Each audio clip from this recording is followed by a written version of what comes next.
Yankee Stadium. This afternoon, the New York Yankees are pleased to pay tribute to baseball's all-time saves leader, number 42, Mariano Rivera, upon his retirement from baseball. Please direct your attention now to the field and welcome this afternoon's Masters of Ceremonies. From WCBS Radio, John Sterling, and from the Yes Network, Michael Kane. Well, thank you, Paul. Boy, what a thrill it is to be here today to honor not only one of the greatest players in the Yankees' illustrious history, but one of the all-time greats in the history of Major League Baseball. 652 saves, the most in baseball history. And we know he still has a few more left in him before the end of the season. Now, some people forget that Mariano Rivera originally began his career as a starting pitcher. Who would have thought when John and I called his first Major League game on May 23rd, 1995, against the then California Angels, that he would be standing here more than 18 years later and he would be honored. An integral piece of 5 World Series championships, his 42 postseason saves are also the record for the most in baseball history.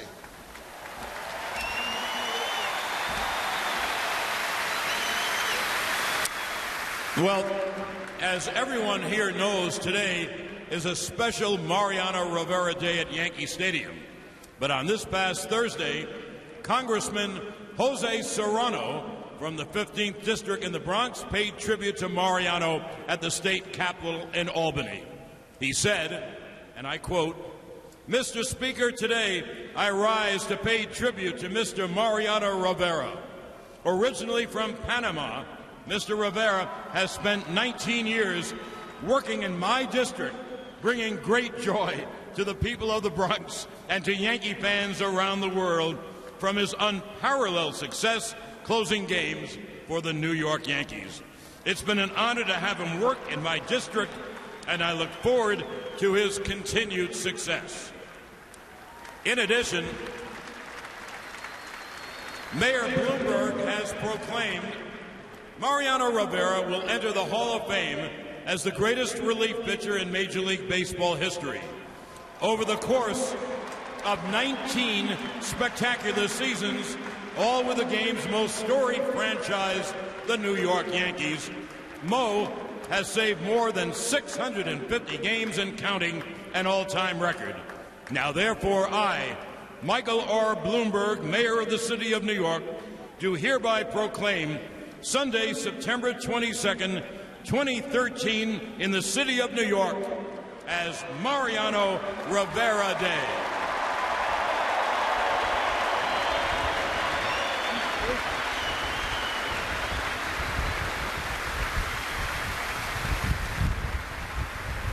Well, now at this time, we ask you to please direct your attention out to Monument Park in center field as we begin our ceremonies. First, please welcome the Steinbrenner family. Mrs. Joanne Steinbrenner, Hal and Christina Steinbrenner, Jennifer Steinbrenner Swindle, Stephen Swindle, Hank Steinbrenner, and Felix Lopez.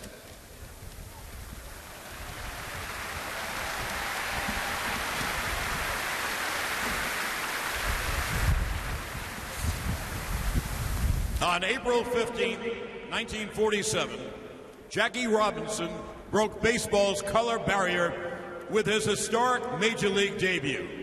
On April 15, 1997, the 50th anniversary of that historic day, baseball announced that Jackie's number 42 would be retired throughout baseball to honor Jackie's legacy.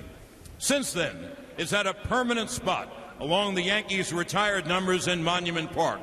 Today, to join our festivities, the Yankees are happy to have members of Jackie Robinson's family in attendance for a special recognition.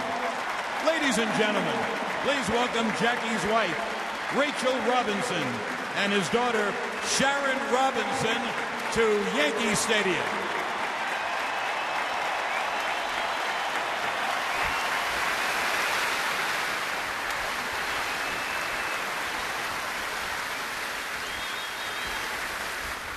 Now, the one caveat that baseball gave when they retired Jackie's number 42 was that any player who was currently wearing that number could continue to wear it until its retirement. Today, there is only one player still wearing number 42 throughout baseball. Let's welcome him to Monument Park. Joined by his wife Clara and his sons Mariano Jr., Jafet, and Jazeel, ladies and gentlemen, number 42, Mariano Rivera.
Number 42 has been displayed along the row of retired numbers in Monument Park.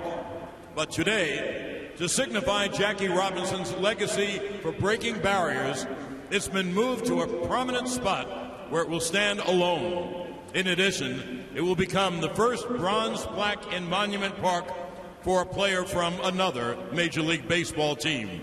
At this time, Rachel and Sharon will unveil the new Jackie Robinson plaque in Monument Park.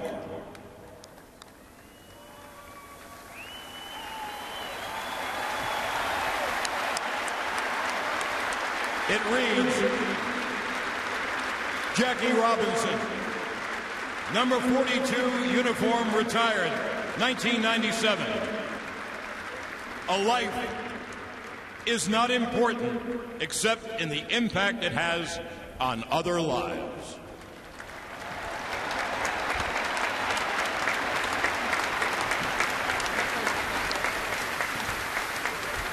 Ladies and gentlemen, Jackie Robinson broke down the barrier that made Mariano Rivera's phenomenal career possible. Mariano Rivera is retiring as baseball's all-time saves leader in both regular season and postseason play. And even though the number 42 has already been retired throughout baseball, it is only fitting that today, Mariano Rivera's number 42 takes its rightful place alongside the litany of Yankee greats who have had their numbers retired. Ladies and gentlemen, number 42.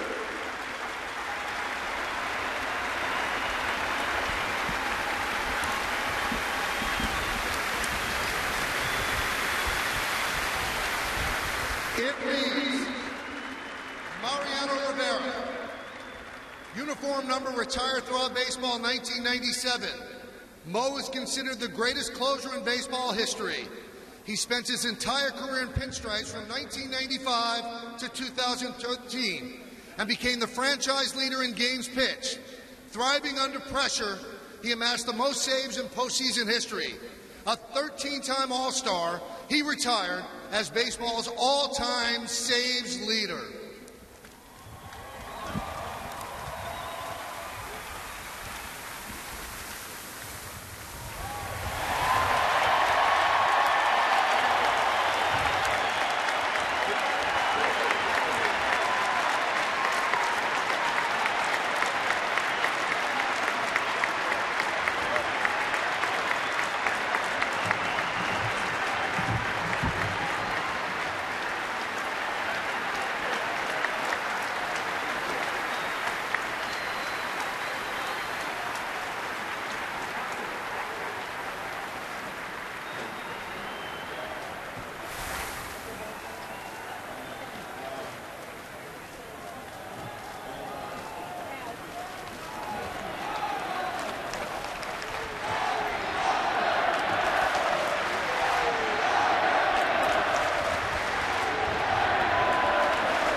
And now, as Rachel, Sharon, Clara, and the boys make their way to home plate, we want to welcome some very special members of the Yankee family to the field who are here to help us honor Mariano today. All of these gentlemen were important to Mariano and his career. Our first guest was the Yankee general manager when Mariano signed out of Panama in 1990 and had a hand in helping build and mold the Yankees' past 5 World Series championships. The Yankees' senior vice president and special advisor, the Stick, Gene Michael.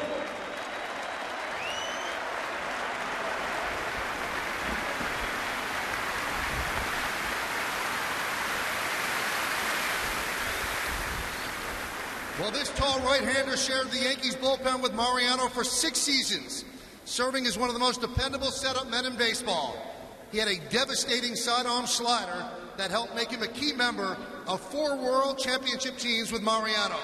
Please welcome Jeff Nelson.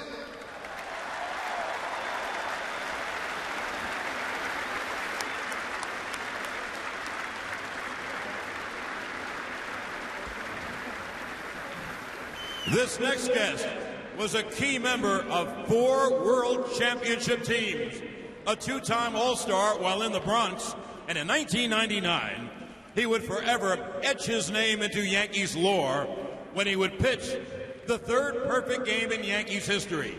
He was the winning pitcher in 20 games that Mariano got a save. Let's have a warm welcome for David Cone.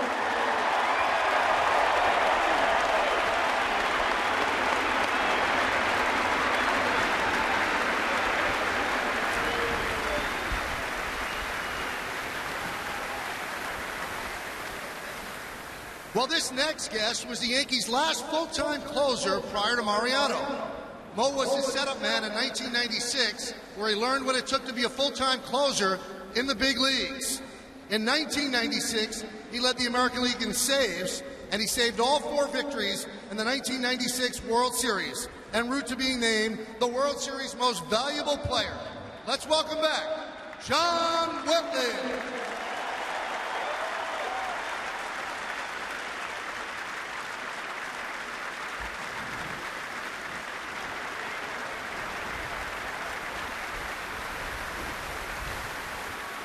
He came over to the Yankees from Japan in 2003 and was Mariano's teammate for 7 seasons.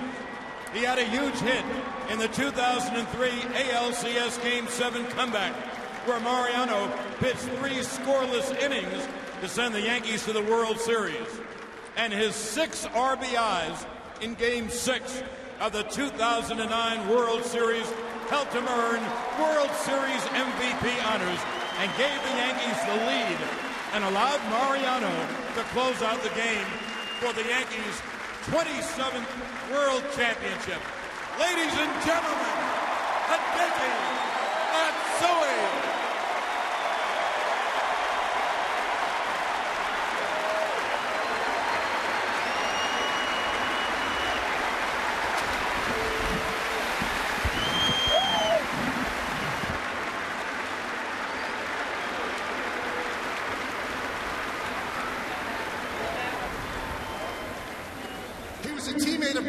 For 7 seasons, with 4 of them ending in World Series championships. His grand slam in Game 1 of the '98 World Series set it up for Mariano to close it out in the first of his World Series record 11 saves. He then rocked the old stadium with a 2-run home run in the bottom of the 9th of Game 4 of the 2001 World Series, where Mariano got the win in the 10th inning.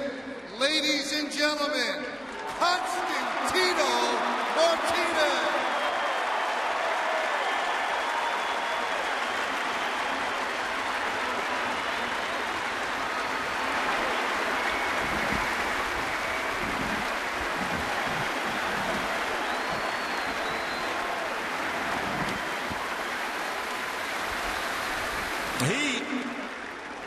Was also a key member of 4 World Championship teams with Mariano.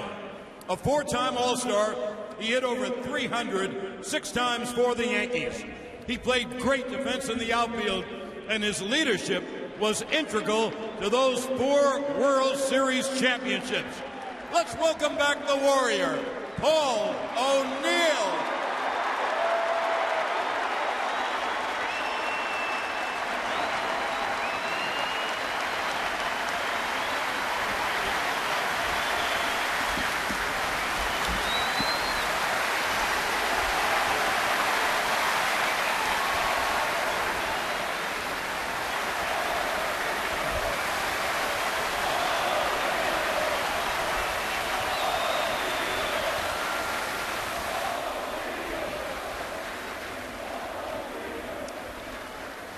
Next guest would play his entire 16-year career for the Yankees.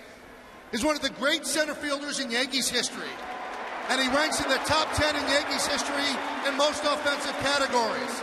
He was a 5-time All-Star, 4-time Gold Glove Award winner, and the 1996 ALCS MVP. Where Mariano has more saves than anyone in postseason history, this Yankee has more RBIs than anyone in postseason history. Please welcome Bernie Williams.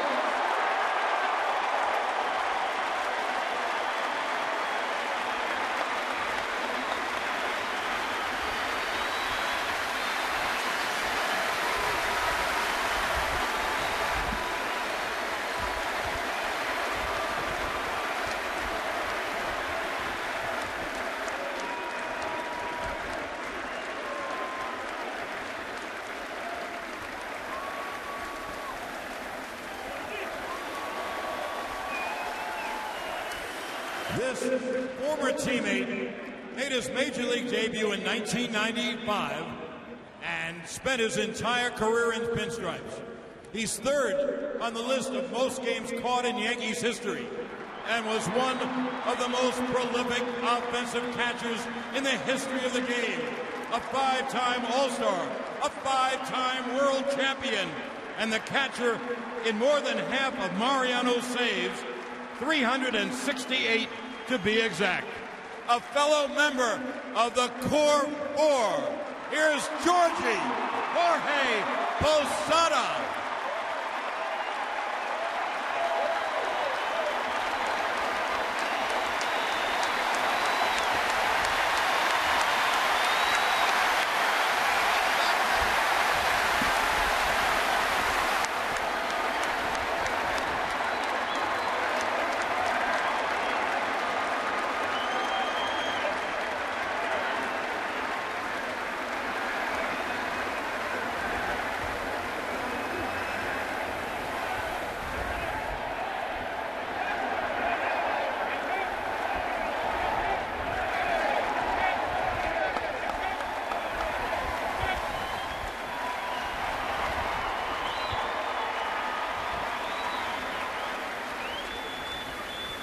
Now, last season notwithstanding, Mariano was fortunate to stay relatively healthy during his 19-year career.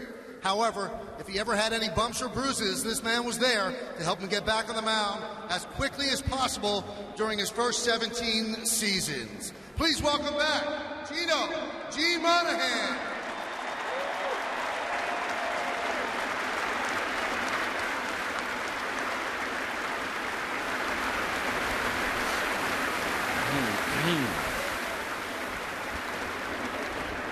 This next guest was Mariano's manager for 12 seasons.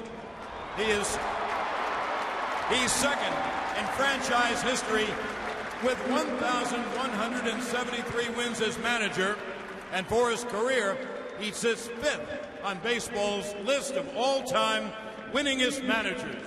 He's one of only 2 managers to lead their teams to 3 consecutive world championships. And in 1998, he led the Yankees to a Major League record 125 wins. In all, he led the Yankees to 6 American League pennants and 4 world championships. Ladies and gentlemen, Joe Torre.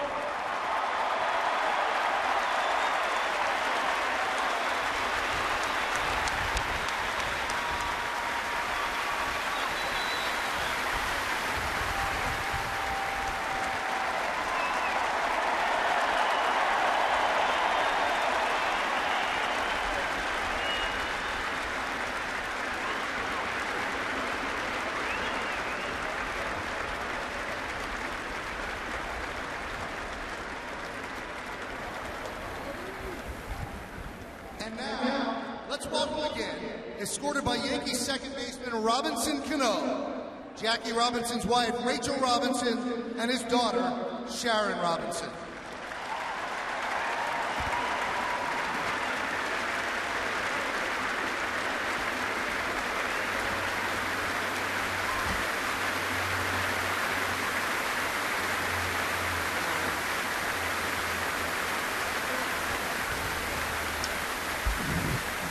And our final honored guest, please welcome again, escorted by the Yankees captain and longtime teammate and close friend Derek Jeter, Mariano Rivera's family, his wife Clara Rivera, and his sons Mariano Jr., Japhet, and Jazeel Rivera.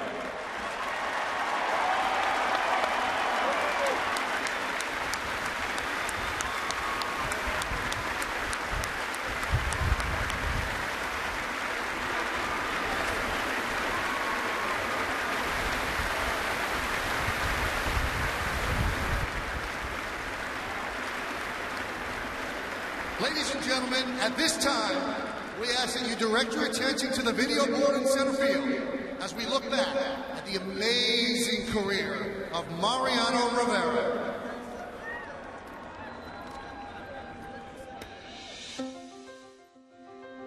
Number 42, Mariano Rivera.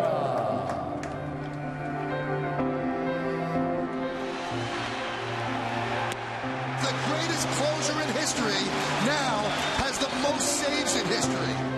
Early on, he was a starter. In 1995, I was in the rotation up here, and he came up and made a few starts. You know, you thought that he was a good big league pitcher, but didn't think that he was really going to be anything really that special. You know, he gave up a few runs one game, and they sent us both back down to AAA on the same day.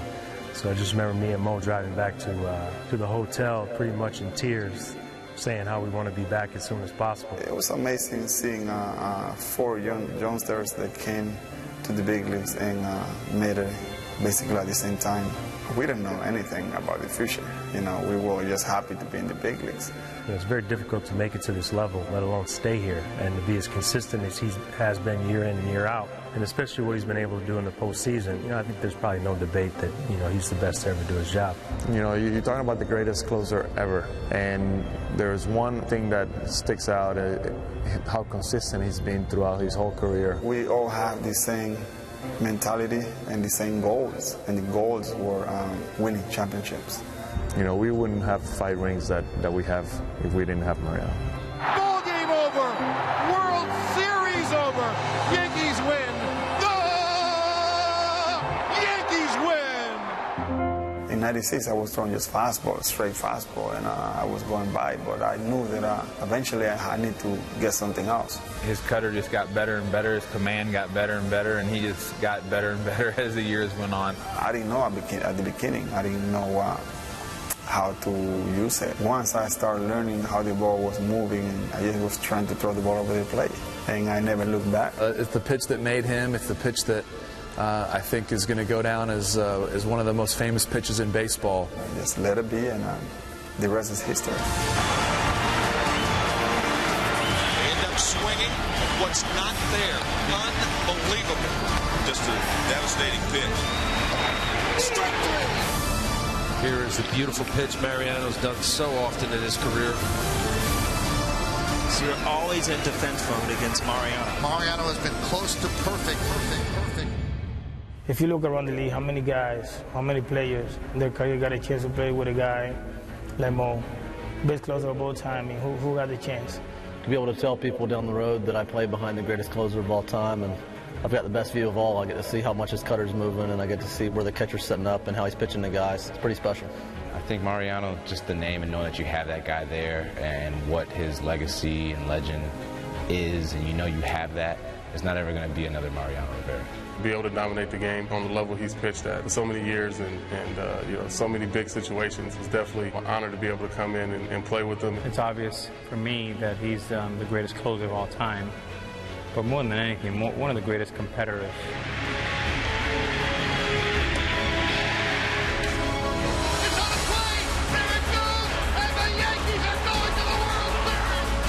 Mariano Rivera, the biggest hero see his career progress and really not lose a step. He didn't. The last season of his career is just as good as every season he's ever had. There's a few things in Major League Baseball you'll probably never see. You'll never see another Cal Ripken. You'll never see another Cy Young. You'll never see another Mo. But just to watch somebody be so good, it's obviously going to be a huge emptiness for some of us being able to hear Enter Sandman at the end of the game and to know that we probably won't ever hear it again.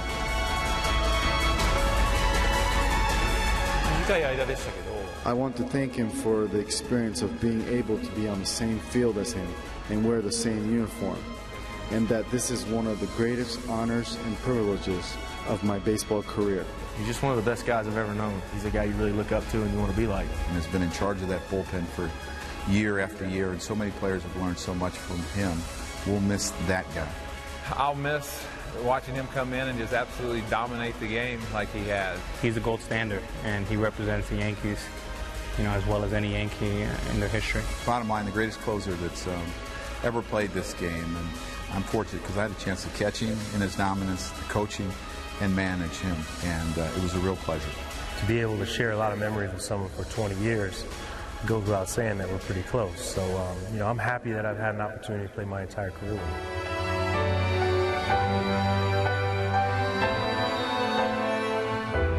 To the Yankee fans, they are the best. They are the best of the world. And I wanted to tell them that I will love them always. Coming in to pitch for the Yankees, number 42, Mariano Rivera, number 42.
to Never Never Land.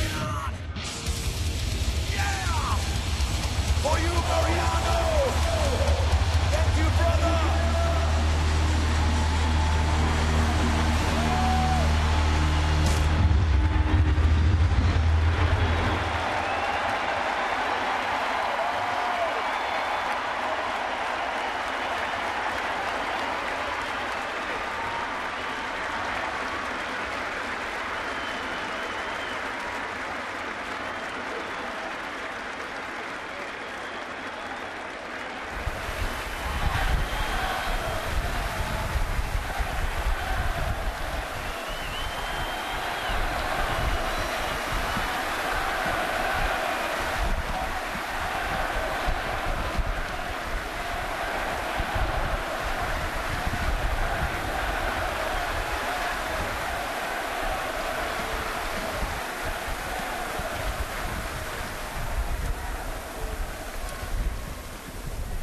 Well, in recognition of today's ceremonies, all guests received a special 8x10 Mariano Rivera Thank You Fans glossy, courtesy of Yankee Steiner Collectibles.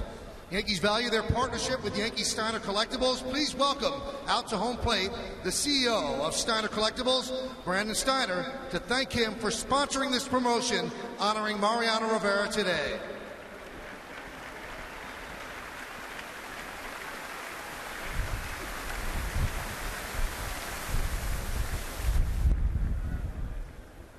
Well, Mariano, as we honor you and your record-setting career this afternoon, we have some very special gifts and presentations for you. Now, the San Francisco Giants would like to make a presentation to you. Please welcome from the San Francisco Giants coaching staff 4 former Yankee players. Assistant hitting coach Joe LaFay. Hitting coach, Hensley Bam Bam Mullins. First base coach, Roberto Kelly. And pitching coach, the man who was the Yankees' all-time saves leader prior to Mariano, Dave Rags Righetti.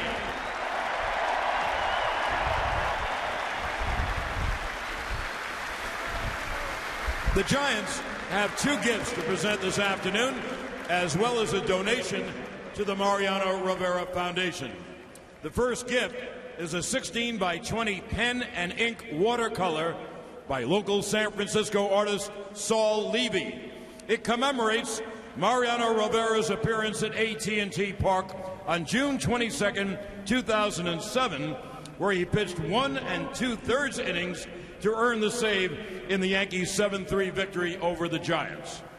The second gift is an ESP LTD Kirk Hammett KH330 electric guitar that the Giants worked with Metallica to design in recognition of Mariano's entrance song. The guitar was hand-painted with the Yankees' interlocking NY logo, the number 42, the Giants' interlocking San Francisco logo, and an image of the Golden Gate Bridge. In addition, the guitar is autographed by San Francisco Giants Hall of Famer Willie Mays. From a current Hall of Famer to a future Hall of Famer.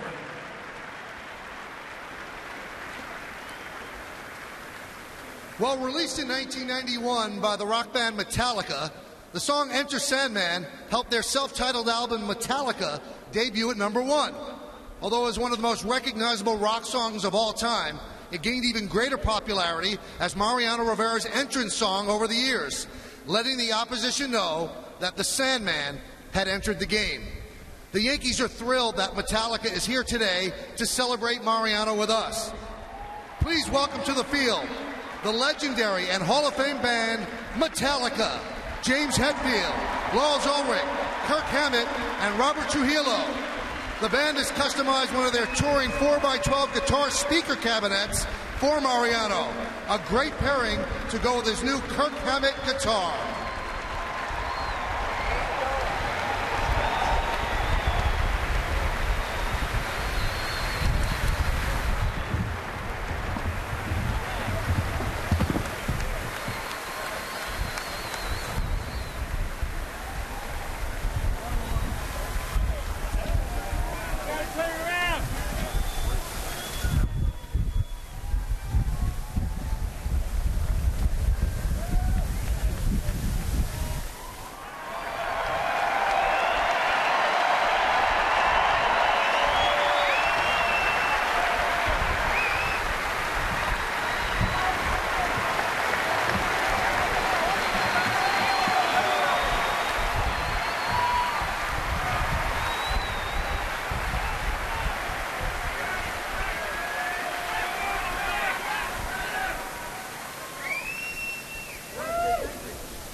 on behalf of the New York Yankees Foundation, please welcome President of the New York Yankees Foundation, Jennifer Steinbrenner Swindle, and Foundation Board members, New York Yankees President Randy Levine, Chief Operating Officer Lon Trost.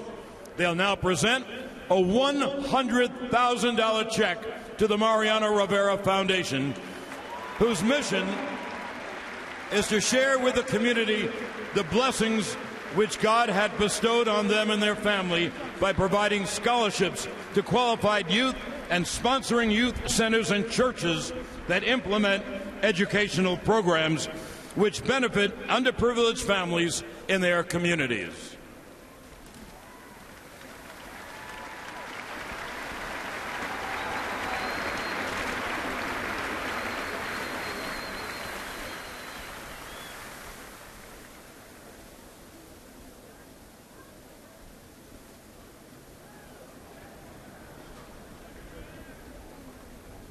Well, Mariano, we know that you have plenty of time to relax during your retirement, so we picked out the perfect gift for you. The Yankees have commissioned a one-of-a-kind baseball bat rocking chair, custom-made for you by Supple Rockers, complete with the official Mariano Rivera final season logo. Here, to present this gift that you can kick back and relax in, on behalf of the Yankees, is a fellow Core 4 member, the captain, Derek Jeter, and a man who is both your catcher and your manager, Joe Girardi.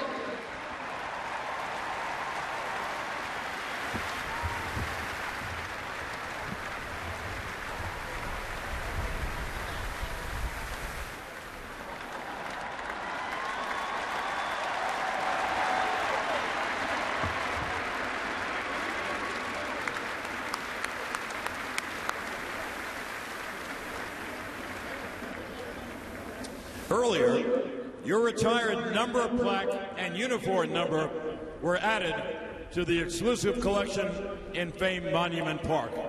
The Yankees will now present to Mariano something that will commemorate this event. It's a replica of that exact retired number and retired number plaque in a classic matted frame for you to treasure in your home. Please welcome back the Steinbrenner family to present you with this beautiful piece.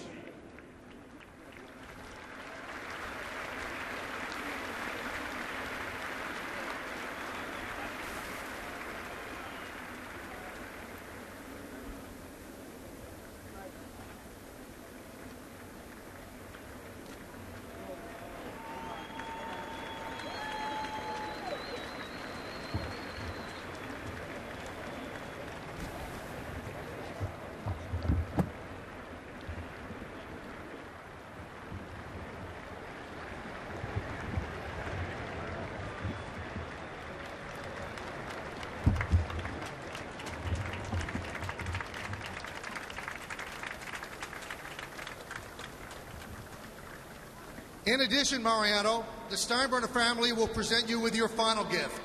Yankees have created a custom-designed Waterford crystal of your exact mitt. This crystal is an exact replica of the glove that you used this season with your number 42 on the back and your signature and the proverb Phil 413 on the thumb. In addition, there's a crystal baseball in front of the mitt with your final season logo, and the inscription on the base reads, Mariano Rivera, the greatest closer in baseball history, franchise leader in games pitched, baseball's all-time saves leader, 5-time World Series champion, last active player to wear 42, in recognition of your career in pinstripes, the New York Yankees, September 22nd, 2013.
Thank you very much. I would like to start thanking, I love you too, guys. But I would like to start thanking my good Lord, because he has made this possible. And without him, I couldn't be here. So thank you, Lord, for this. I also like to thank my beautiful wife, Clara.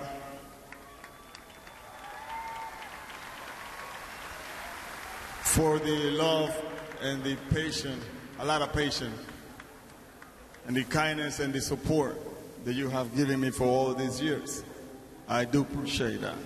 Thank you.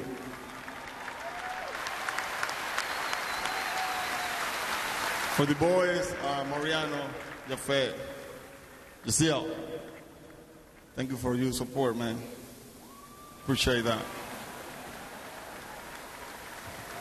It means a lot when you have your family around you, and they've been a blessing to me. To my dad, my mother, on the other side there, thank you for having me. I guarantee you it was a great day or great night. I don't know what it was. But it was great because you make a good one.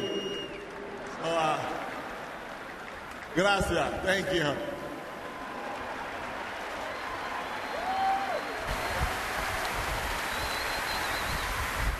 To my teammates, past and present,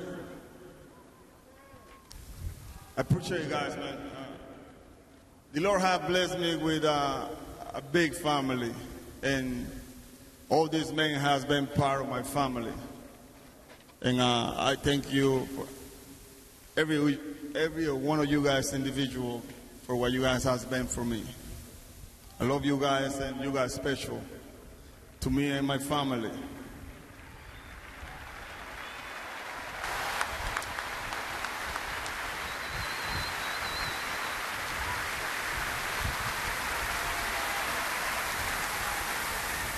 To my beautiful country, Panama, thank you for your support. Gracias por estar aquí conmigo. Gracias por el apoyo. Ha sido un año bastante fuerte y difícil, pero ustedes han estado allí para mí y lo agradezco. A mi pueblo hermoso, Puerto Caimito, en Panamá, quiero dejarles saber que los amo. Y lastimosamente no pueden estar aquí conmigo, pero sé que están en sus corazones conmigo aquí. Y quiero decirle eso de todo corazón. To you fans,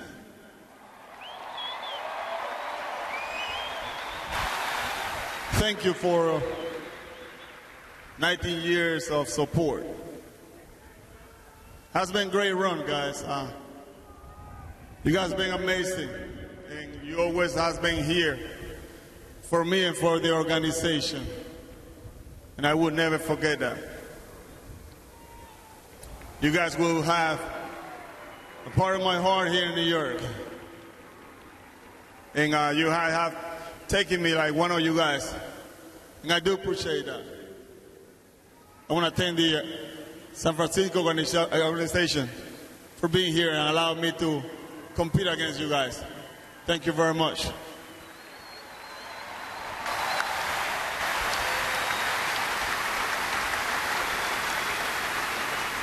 I want to give thanks to the good Lord for this tremendous organization, like the New York Yankees. Having my family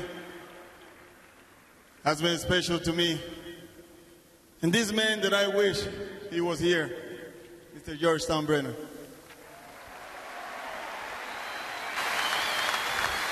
For giving me the opportunity to play for his team. I love him so much, and I do miss him.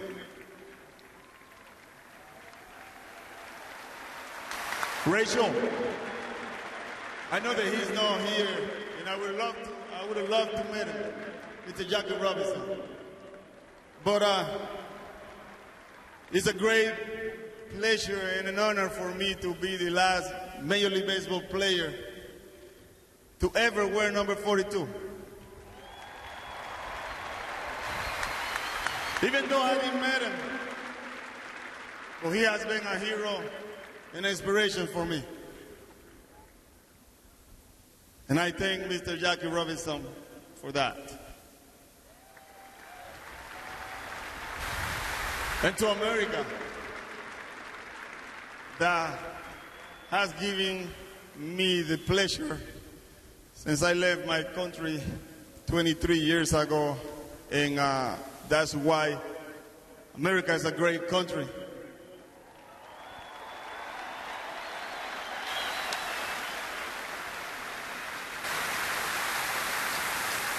The New York Yankees are a great organization. And you guys fans are the best. So let's play ball, man. We gotta go. Okay, so I love you guys. Thank you very much. Thank you.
But once again, thank you, fans, and thank you, Mariano.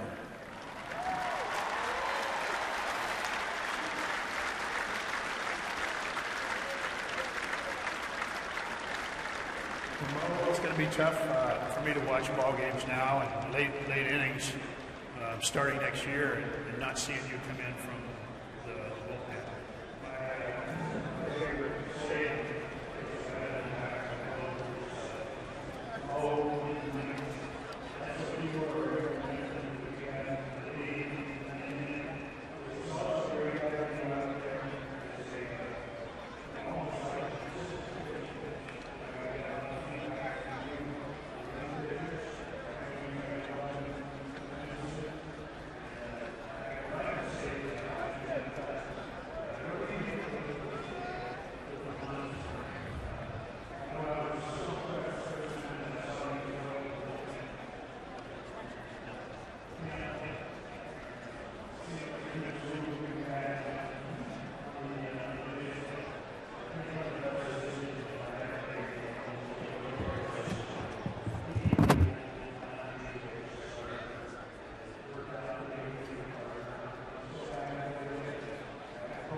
going to throw out the first pitch, but he flipped the switch and had Jorge Posada throw it out to him. Posada's caught more of Mariano's saves than anybody else, so a nice moment, and Jorge got a huge hand when he was introduced with the other Yankee stars. So he's back here at the stadium after his retirement and Mariano's day. So Mariano doesn't throw out the first pitch, but today he hopes that he throws out the final pitch. Back to you back in the studio, Bob. We'll be back here in just a moment.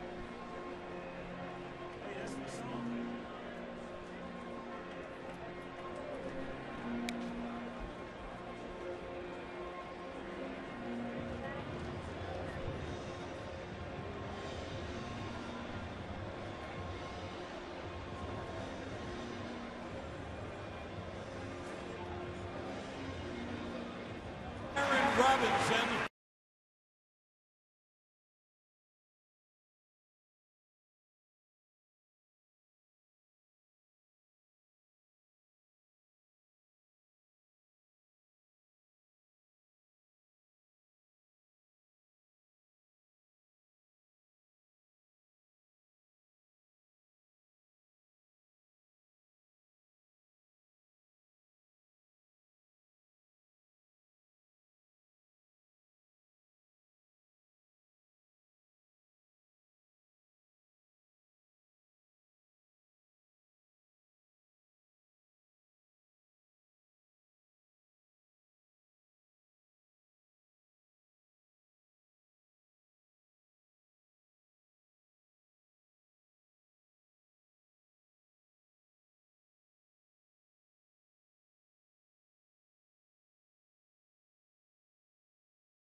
As they honor Mariano Rivera, his 42 painted on the grass on either side. They put a Jackie Robinson plaque in Monument Park to honor his number 42 being retired. And then Mariano's number 42, the last to be worn by any big league player, was retired officially as a New York Yankee next to Ron Guidry's out there in Monument Park. And then Mariano took the field to a live rendition of Enter Sandman by Metallica. And boy, that young man has a lot to smile about as he was honored here at Yankee Stadium. And Hyundai presents the Sunday game of the week. It's the New York Yankees against the San Francisco Giants in the final game of a 3-game set from Yankee Stadium in the Bronx, New York.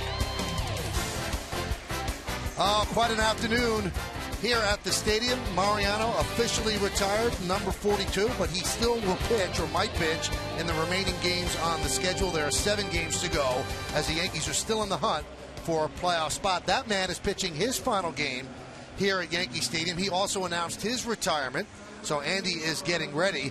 And it was kind of a neat thing when you saw all the players that were actually out there on the field with their video cameras out, taking pictures of Mariano coming in. We'll talk about it as we move along. So you see Andy on the mound. So let's take a look at the Giants starting lineup. Giants are 71 and 84, and these are the guys that Andy is going to face in his final regular season home start. The center fielder is Angel Pagan, he'll lead off. Juan Perez, the left fielder, will bat second. Brandon Belt at first, hits third. Cleaning up the DH, Buster Posey. Hunter Pence in right field will bat fifth. Batting sixth, playing third base, Pablo Sandoval. Hector Sanchez will catch, he'll bat seventh. Batting eighth and playing second base, Tony Abreu. And Air Adrianza is going to actually play shortstop, and he will bat ninth. I'm here now with Paul O'Neill, who is now on the field with me, and Al Leiter. And Al, give me some details on Andy Pettitte. Well, yes, I will. Andy Pettitte trying to make a sweep here. Yankees already won 2 of the first of these 3-game set. There you see the 10-10, his last start as a New York Yankee here in the Bronx. Let's take a look at the Honda pitcher scout report. Try Honda dealers. One of the best. I'll tell you, we'll talk about it, but he's ranks up there with Whitey Ford and Ruffing and postseason wins. You talk about. Let's do it here in the Bronx. The first pitch is a strike, and we're underway. You talk about his history. It's been certainly documented with all of his greatness. And down the stretch, he's been pitching very well. 3-1 with a 2.02 ERA. And tough on left-handers. Best in his career. 199 batting average against. His career has been 261. Andy's just really matured, 41 years old, and pitching great. And you mature by 41? Definitely. I think it's about 40. Yeah, 40. The 0-2. Andy kind of shocked the public when he announced on Thursday that he was, in fact, retiring. No, that was Friday. And he got Mariano's approval so that it didn't take any of the spotlight away from Owen. You can see from the ceremony it certainly did not. But his teammates and his manager knew much earlier. As Andy told Joe Girardi in spring training, he was close to 100% sure that this was going to be his final season. But this is not just a ceremonial goodbye start. Yankees need to win. It's very. I don't think a uniform number has ever. That one's popped up. As Ichiro puts it away. Going back, I don't think a uniform number has ever been retired where the guy's still out on the field and could play today, right? It is pretty cool. Huh? It is pretty cool. And it could be a meaningful thing. I mean, Andy Pettitte, his last regular season start here, and again, they put themselves in a position, an interesting position if they win today, with Tampa Bay coming in here during the week. 3 games starting on Tuesday against the Rays. Pitch to Juan Perez is outside. Doug Eddings is the home plate umpire.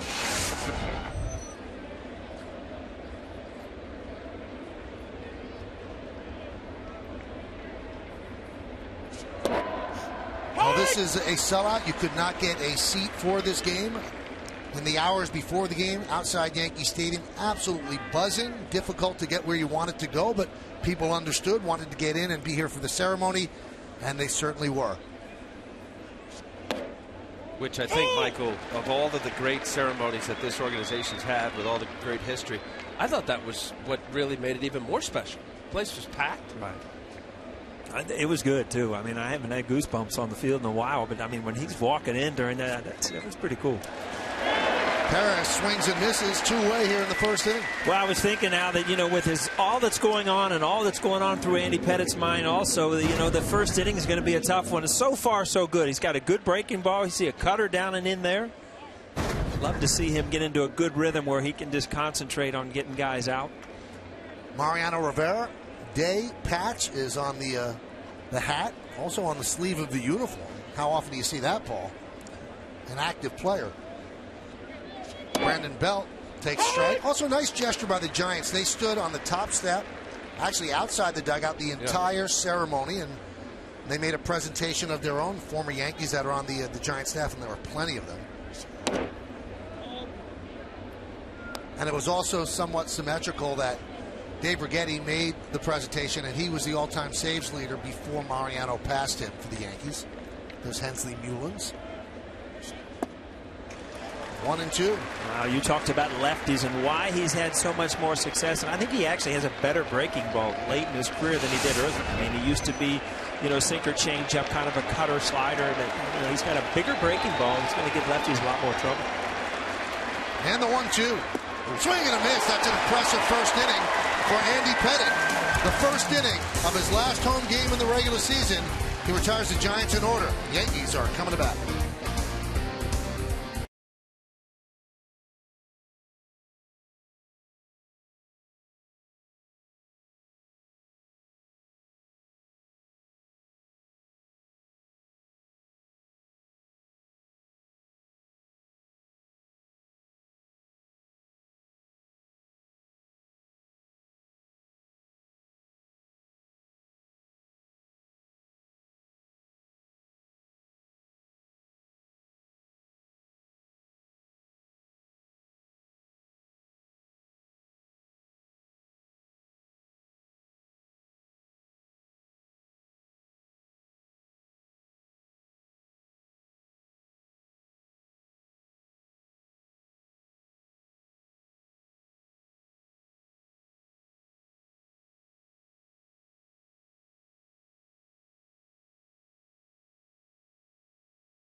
The right fielder Ichiro Suzuki leads off, batting second and DHing Alex Rodriguez. Robinson Cano at second base will hit third. Cleaning up left fielder Alfonso Soriano. Curtis Granderson in center field will bat fifth. Batting sixth, playing third base Eduardo Nunez. Mark Reynolds, the first baseman, bats seventh. Batting eighth, playing shortstop Brendan Ryan, and Chris Stewart's going to catch. He'll bat ninth. On the mound for the Giants, Yusmeiro Petit, 28-year-old right-hander from Maracaibo, Venezuela. What a job he's done. He's been bounced around a lot of different places in his professional career, but seems to be settling in with the Giants. Great 4-0 record. Let's take a look at the Pitcher Scout Report, brought to you by your Tri-Honda dealers. Oh, so close to perfect. On September 6th, Eric Chavez broke up a perfect game, 2 outs in the ninth. Been the 24th perfect game in baseball. Ended up with a one-hit shutout. No homers in 32 and 2/3 innings. As a starter, hasn't given up a home run. Just repeat that, Michael, because usually when you say something like that, Ichiro will go deep. Well, you know, I had to include that because here we are, Yankee Stadium, a lot of lefties, short porch, and found a home. I mentioned he's pitched well enough here in San Francisco to deserve to be in this rotation next year. You weren't here back then, Al, but Michael would say, you know, you haven't gone hitless in like 15 games. 0 for 5. You haven't done this. I did it. It just, whatever left his lips happened. Mystical powers is what you call it, right? Yeah. Or a black cloud. Yeah. Slip rock. Good luck, Charlie. The 0-2. Fouled away. Well, Paul, you were standing on the field. What was it like? You know, you were down there also. I mean, you couldn't ask for a better day. The excitement. I mean, just the Yankees did a great job bringing, you know, Metallica in. I got goosebumps. And just sitting out there with guys that were a big part of you know, what happened in the past and now in uniform. I mean, it was really cool. I didn't think that there was much they missed. Coming back to think about it. Paul, you got a big ovation. Yeah? Yeah. They like you. It wasn't the microphone? No, it was you. I thought you turned the mic up when I got announced or something. I didn't even get a chance to introduce you. It was you didn't Sterling. yeah. Usually you like to throw something out there for me. Yeah. This gave me goosebumps to see guys that have been at the height and champions, and they wanted to record this on their phones. You know what? I had a big issue too. See, I'm trying to find it, make it go video. Why will you not go video? I want a video right now. Tell the truth. He's trying to figure out how to email right now. Tino's looking over like you. I can help you if you need it. Hounds driven to center field. Pagan will make the play. Why don't we check out the Giants defense presented by Geico. We've got Perez in left, Pagan in center, and Hunter Pence in right. Infield it's Sandoval, Adrianza, Abreu, and Belt. Third to first. Sanchez behind the plate. and Petit is on the mound. So it's Pettit against Petit. It's funny because Jeter always used to call Pettit Petite. Yep. If you look at his name, so we got Petite against Petit today.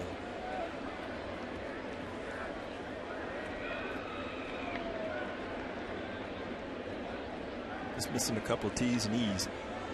Here's A-Rod. A-Rod had another RBI yesterday on a ground out, but he had that big hit on Friday, the grand slam that broke a 1-1 tie. Also broke a tie with Lou Gehrig for the most in Major League Baseball history.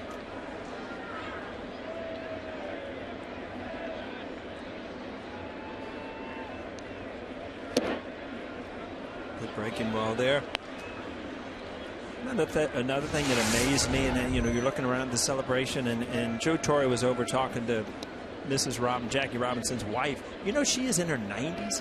I mean, she's unbelievable. Unbelievable. You know, it's kind of neat too, Paul, in the dugout before the ceremonies began.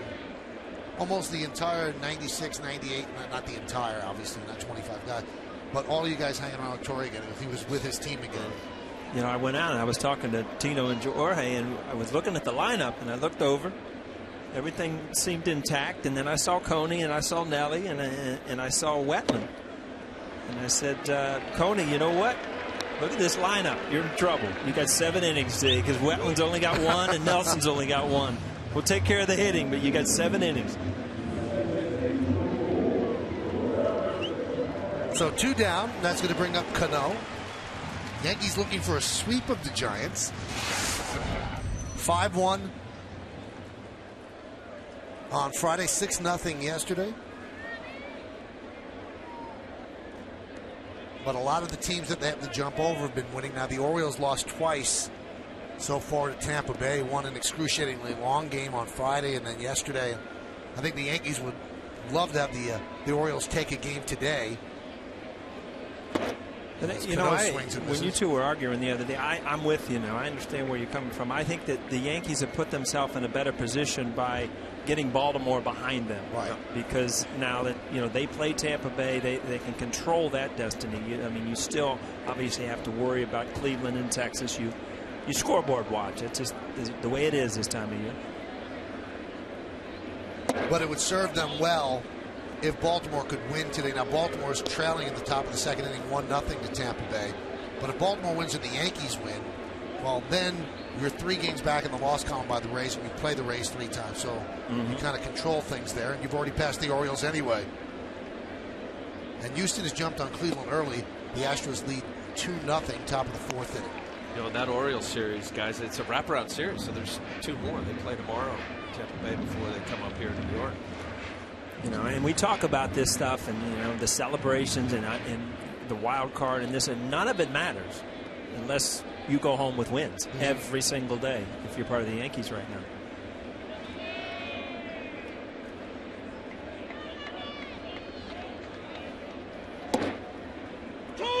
2-2.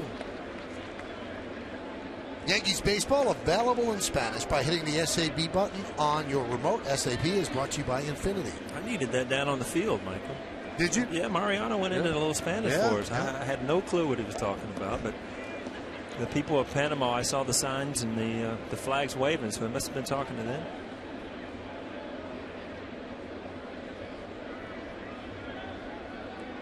The 2-2. I thought it was also fitting at the end where he said, "I wish George Steinbrenner was here." That was awesome. That was really nice, and George Steinbrenner's family behind everybody and making the presentation. A $100,000 check to Mariano's organization, but for him to mention George Steinbrenner, I think meant a lot to everybody on that field.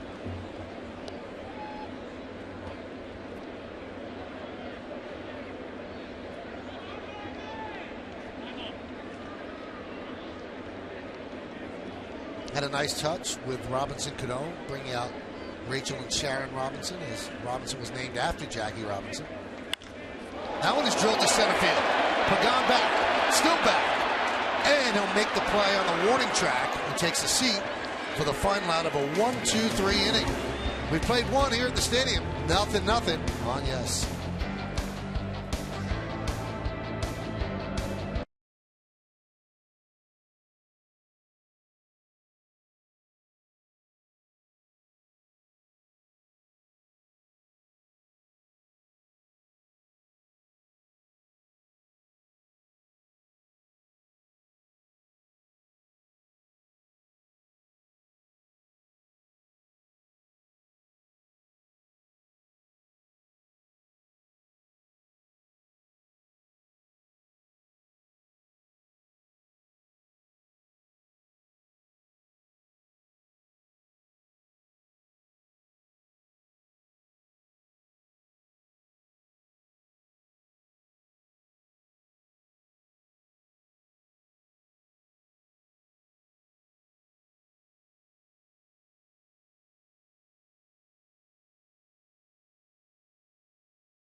Model your lineup at JaguarUSA.com. My New York Yankees appetizers, these delicious mini bagel hot dogs and pretzel nuggets, are available at ShopRite and your local grocer. And by Dodge, visit Dodge.com or your local dealer today. Metallica jamming during the Mariano ceremony, so a live version of Enter Sandman. Buster Posey takes up and away.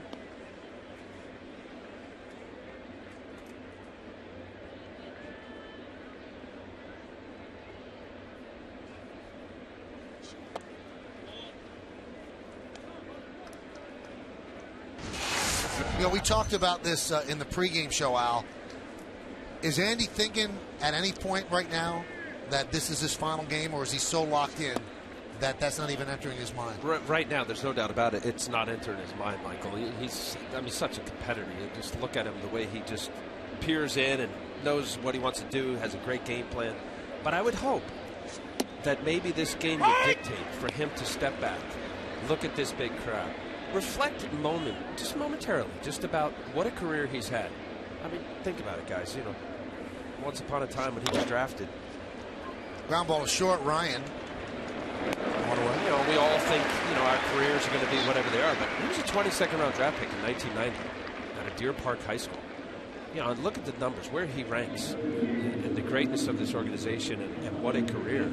Borderline Hall of Famer, I'm sure that'll be debated, et cetera, and all-time postseason winner. And I think, Michael, and I don't know how you were, Paul, I know you had the great moment during the World Series, and that was awesome. You talk about hair raising on your back. I think players don't get an opportunity to really take it in. And it's unfortunate, because I think you're so grinding out of like it's a job and you have a responsibility and all that, and you just don't step back until it's over. Well, I'll tell you one thing, Michael, you've been around baseball a lot. Other cities and other teams don't do this as well as the Yankees do because of the tradition and because of the history involved. I mean, they're just good at doing that and celebrating the players. 0-2 count on Pence. Broken bat. Chopper to short, Ryan. Too late. I remember something that Derek Jeter's dad said when Derek was going for 3,000 hits. He said, I really have tried to tell Derek, don't think so much about the destination, but enjoy the journey. Enjoy getting there, he said. And for some reason, athletes have a hard time doing that. Because of the scrutiny and the pressure and all this stuff. You know, I couldn't tell you how many times people would say, go on, have fun. You're playing baseball. Have fun. Wasn't that the worst thing? I mean, it's only fun when you win, or it's only fun when you do well. There's no fun when you strike out and lose the game. It was a job. And unfortunately, Michael, that's the way, you know, if you cared about it and you had that kind of focus, it was hard to enjoy sometimes, truthfully.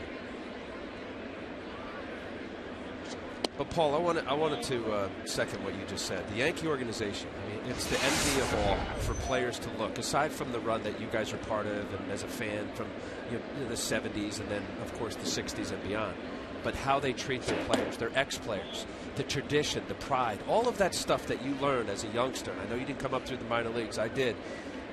You bought in. You felt it. Mm-hmm. And now with the way they passed the baton, I thought what was cool about this, Michael, is that they didn't need 70s. They didn't need the 60s guys. They didn't. And as great as that was, and there's grandparents here that would love to see Whitey and Yogi and all that. It's Paul O'Neill now. It's Tino Martinez. It's that gave enough fans here to get their goosebumps. Reflect on that great tenure in the late 90s and early 2000s. And it was important that everybody that was announced was connected to Mo, because Yogi's in the house today. He came to the game. He's watching this, and Reggie Jackson's here. So it was just about that team that played with Mo, a connection to Mo, and I thought that was special.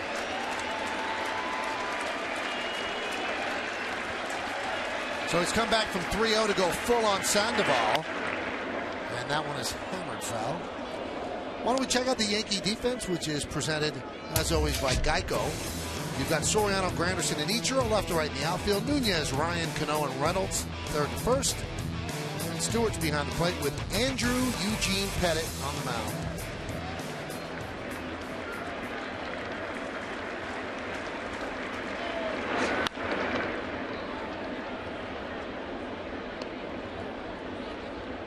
And to show that there was no way, shape, or form that Andy took any spotlight away from Mo, as the ceremony was going on, Andy Pettit and Larry Rothschild trudged out to the bullpen.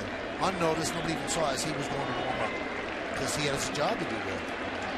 The 3-2. Fouled straight back.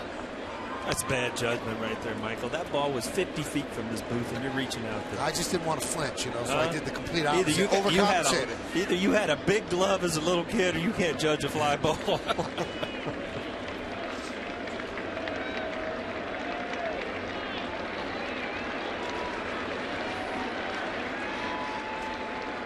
Good at bat right here by Pablo Sandoval. Spoiling the pitcher's pitch. Popped up. Ryan back. He makes the play, so he's involved in all 3 outs as Andy has pitched a perfect first 2 innings. We go to the bottom of the second. No score.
Mariano Rivera Day, but the Yankees and the Giants as well. No scores. We go to the bottom of the second inning, and we are joined by a very special guest. We don't get him up to the booth, and that's Jorge Posada. Hello. What's up, Jorge? Hello. So that's all you got to say? Hello? That's all I got. I saw your food back here, by the way, Paul. Don't be putting your hands in there. Alfonso Soriano will lead off here in the bottom of the second inning. Now, before we talk about Mo, I thought it was a toss-up between you, O'Neill, and Bernie for biggest hand. Who do you think? Who do you think wins that? You or O'Neill or Bernie? Bernie don't know what happened. Bernie he didn't even know where he was. They escorted him out. So that's out of the way. Fly ball left field. Perez fighting the sun, and he'll make the play. How cool was it to be on that field? It was ridiculous. I got super emotional. Not emotional, but I felt the energy. I felt him. The way he was feeling, how nervous he got, and I was super nervous. And how about he had you throw out the first pitch? What was that? Yeah. I haven't thrown a ball in a while, and he wants me to throw the ball. Well, I tell you what, we can tell, Jorge, that wasn't a strike.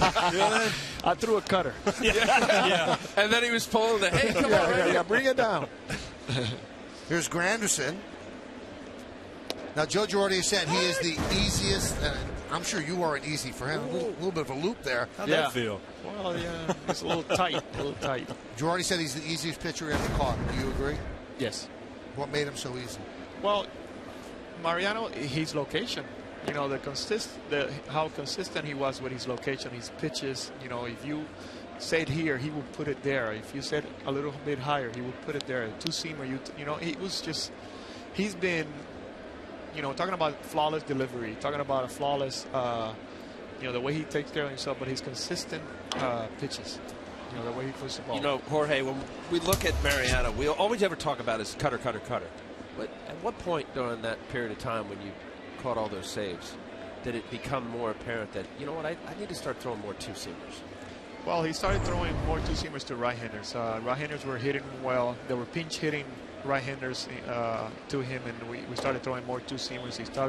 Mel Stottlemyre taught him a different grip of a two-seamer, and that ball was really, really moving, really getting in on right-handed hitters. Maybe that Edgar fella out in Seattle kind of started. Edgar, Manny Ramirez comes to mind. Edgar hit him well, hard, but after that two-seamer started coming, Edgar did not hit him at all.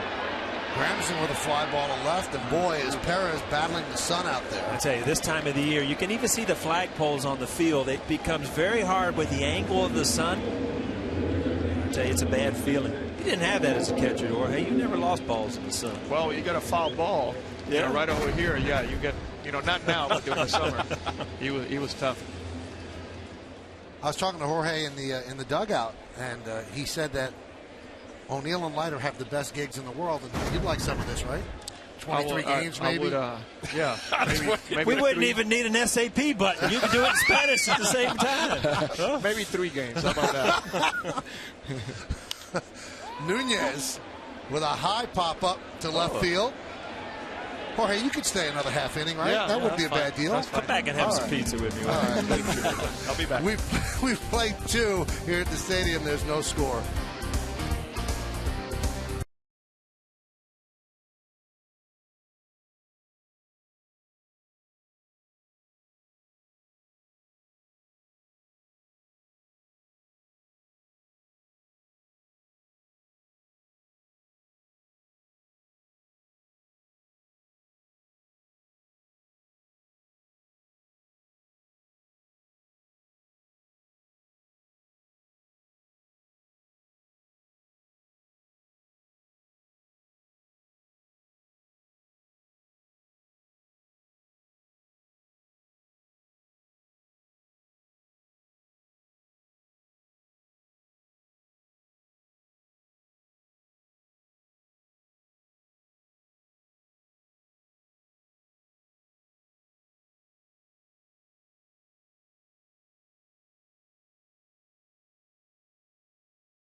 Well, except for the 96 World Championship, Mariano was always on the mound for that last out. And, we've talked to Paul about it. And Friday, Al said, if Mariano's on our team in 2000, we win the World Series. How important was Mo to what you did, Jorge? Mariano, you talk about his consistency, you talk about, but also his leadership, his mind, how he read the hitters. We were always in sync. I would just have to look at him, and he was kind of come in, or he would and I knew what he wanted to throw. Yeah. You had that same relationship. It was kind of I knew exactly what he was thinking in the mound. Didn't you get the feeling sometimes? I mean, Mo had that win or lose attitude like an everyday player. And I don't mean anything bad by that, Al, but when some players don't pitch and stuff, they're really not in the game. Yeah. Mo takes it serious day in and day out about winning and losing. He really gets that part of the game. Yeah, he was screaming at us in the clubhouse. You know, you were part of that. And he was like, "Come on, guys!" You know, kind of like, you know, he would be in the dugout because he didn't need to, you know, go to the bullpen. So he would be in the dugout for the first 3 innings because it was a most-win, you know, game, and he would be in there, and it would be like kind of neat to see Mariano care so much about winning. Well, Jorge is with us, and obviously he's forever remembered as one of the core 4. And as they say, and now there's one. And another guy who's pitching his final game at Yankee Stadium in the regular season is Andy Pettitte. So what was Andy like?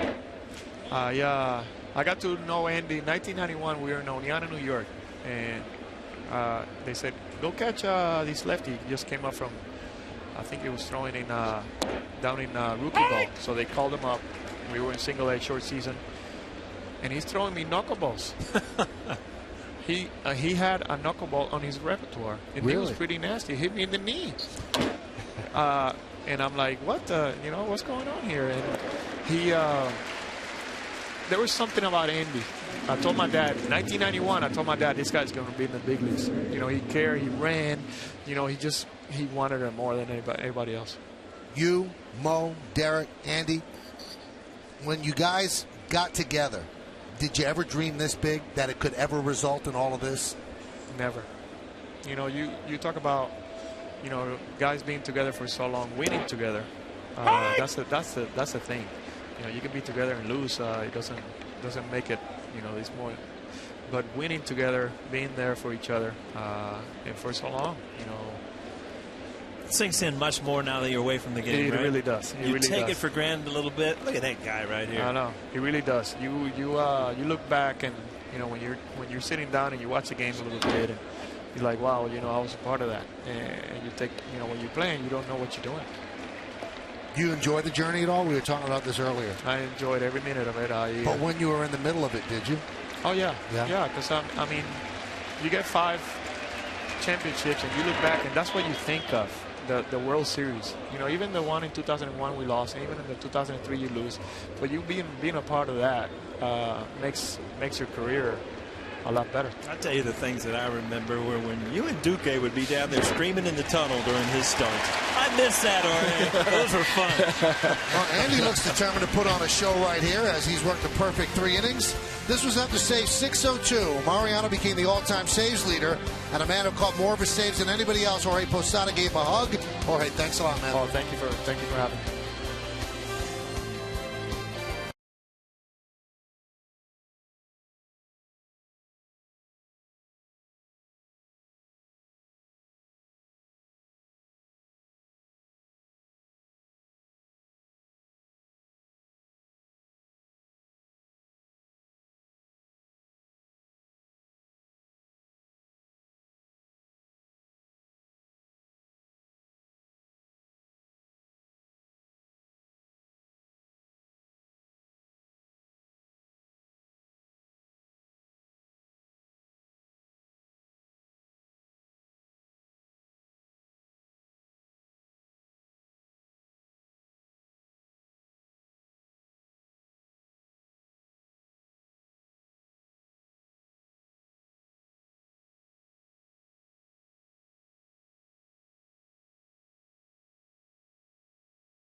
Rivera.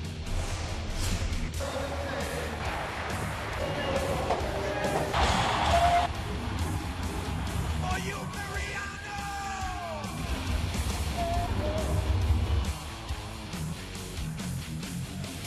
Stay Some of the sights and sounds from the ceremony for Mariano Rivera. His number officially retired. It's on each side of the field. Number 42, never to be worn again in Major League Baseball. After Jackie Robinson's number was retired throughout baseball, only those that still had it were grandfathered in, and Mariano was that last player. Now the Yankees retire it for him as well. Neither pitcher has given up a hit here as Mark Reynolds leads off the Lincoln scoreboard 0-0. Jorge looks good. Retirement agrees with him. He does. Jorge was such a good teammate, such a good friend. I mean, he was an intense player, and you just love to play with guys like that. But was able to admit that he had fun doing it. The journey, as you say, Michael, with what Mr. Jeter reminds Derek about.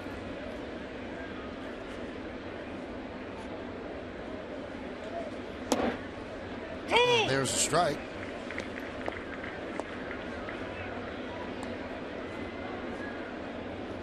Bottom of the third inning, Tampa Bay leads Baltimore 1-0. Cleveland 3, Houston 2 now, bottom of the fourth inning. Fouled away.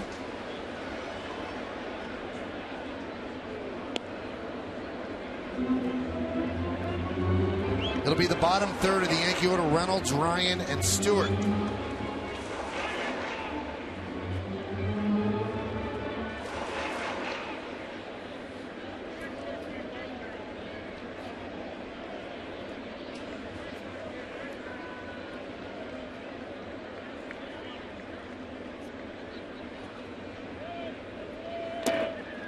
Saw that World Series patch on Petit's arm there, and I mean, such a different feeling this time of year when you're getting ready to go into those playoffs and, you know, make that run towards the World Series. And where they are this year, it's just nothing worked for them. Defense, offense, pitching, nothing. High fly ball, deep left. Perez back, still back, looking up. See ya! First hit of the game, first run of the game.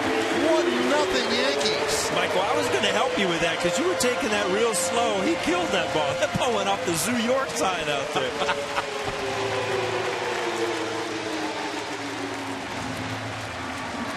Tell you, Reynolds, he's got that home run pop. He's got that swing, that slide uppercut. When he does connect, not much doubt about it.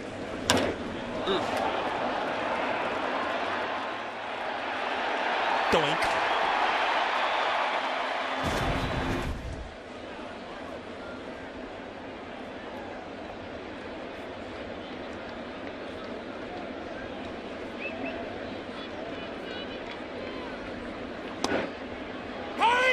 There's a strike to Ryan. You paid Ryan quite a compliment. I mean, just you're so impressed with this guy's defense. Wow, he can pick it with anybody I've seen in a long time.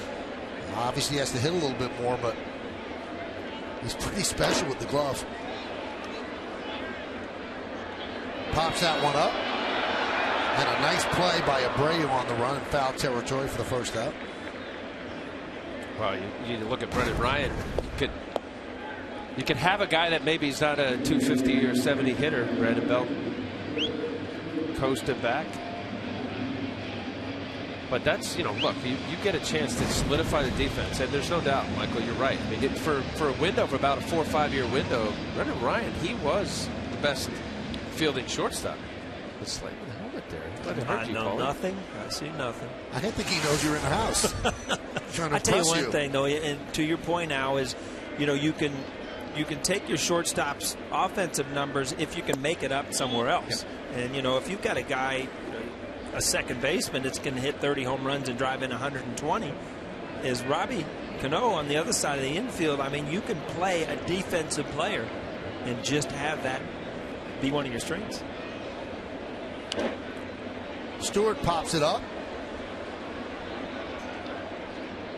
And out of play. I mean, in truth, guys, I know that, you know, this is late in the season, but it really is remarkable that the Yankees are still where they are. With all of the, you know, to not regurgitate the injuries and what's transpired, but some of the moves that were made by Cashman, Ryan for sure, Mark Reynolds, you see the offense picking up. in the last 3 Gotta games. be honest with you. Regurgitate. I never thought on this telecast coming in today I'd hear that. Well, that's not that sophisticated. I don't think you meant it was sophisticated. Well, we could regurgitate the numbers and those who were hurt and DL and all the stuff that's transpired through this season. The 2-1.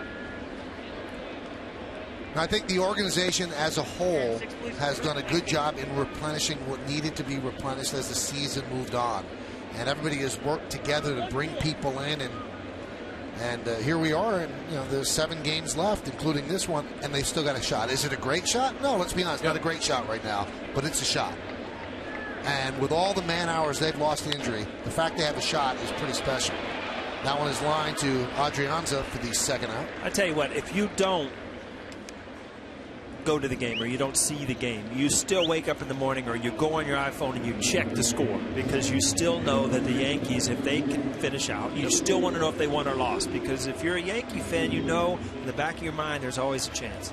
Well, and the fact that they are now having an opportunity to go 3 games against Tampa Bay, and I'm with you now, the fact that the Baltimore Orioles are behind the Yankees, along with Kansas City is also behind the Yankees, they only have Cleveland and Texas in front of them, with Tampa Bay leading the way. That's great. 3 games straight ahead with the team that's the wild card winner so far.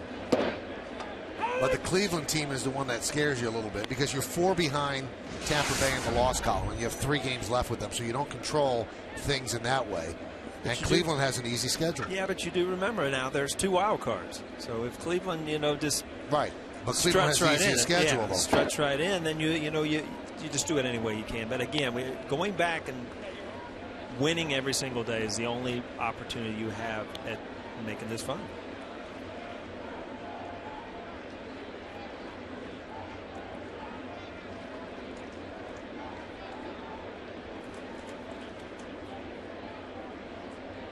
The 1-1. Just looking at the schedule, guys, who would have thought with the Houston Astros going to the American League, the last 3 games, the Yankees down in Houston will have playoff implication, while watching Cleveland up in Minnesota for their last 4 games.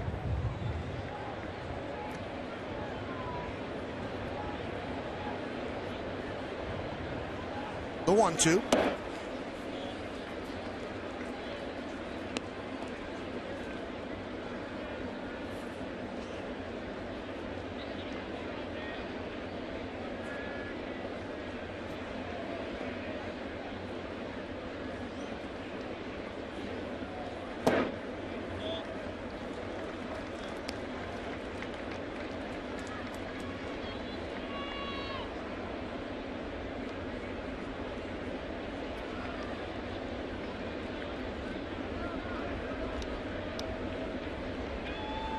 And the 3-2 pitch. Foul back here, still 3-2.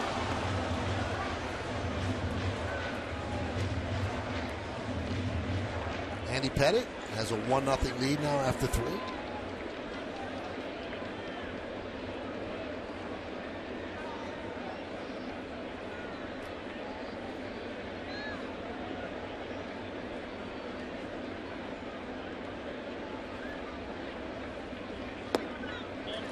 And Ichiro works a walk.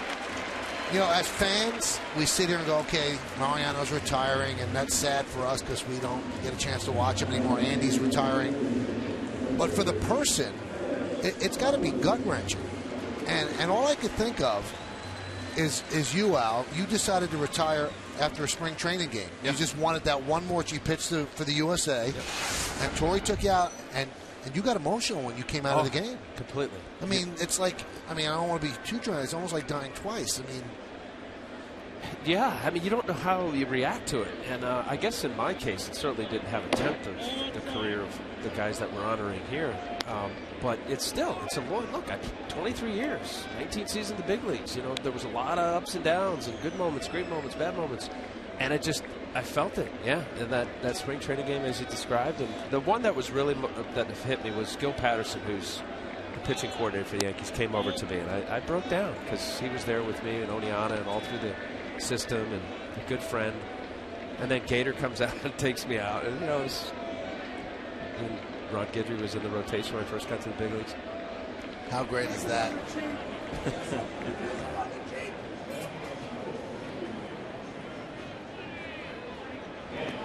I guess you didn't really have a chance to reflect, because your last game, not only was it your last game, it was an emotional game where you guys lost the Game 7 of the World Series. And I remember walking out, you know, it's over, you're dejected, you just lost the World Series. I walked out, and my wife was with some friends, and she was crying, and I don't know if she crying because I retired or because we lost, so I was kind of confused. Right. But, you know, there is a lot of emotion anytime you're leaving something that at that time when you retire, you've done more than half of your life. I mean, you start playing baseball when you're 5, and then, you know, you give it up at 35, 40, whatever. I mean, that's a lot of years. The guy right there is giving a lot to the game also.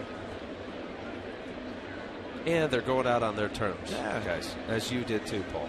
Well, I tell you one thing, when you hear that Mariano comes back, and he's had a great year, and Andy Pettit too. So.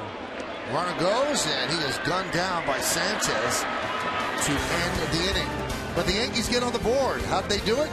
Mark Reynolds wraps one into the bullpen and left center field. With that swing, the Yankees lead 1-0.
One 866 NY Quiz for free help today. Here's the question. What is the only Major League franchise that Mariano Rivera does not have a save against? Oh, that's a tough one.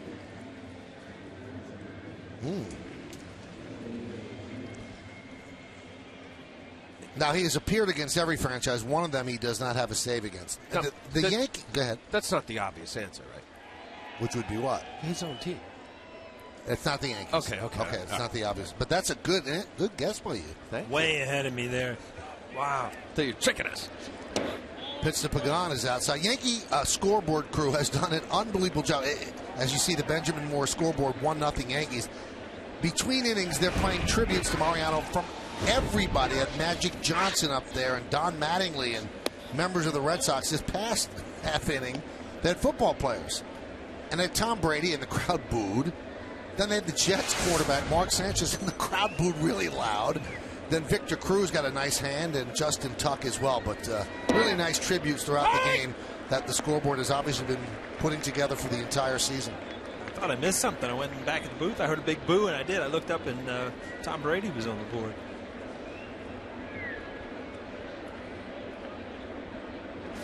That's one of those admiration boos. Yeah. I don't think Sanchez, that was an admiration boo.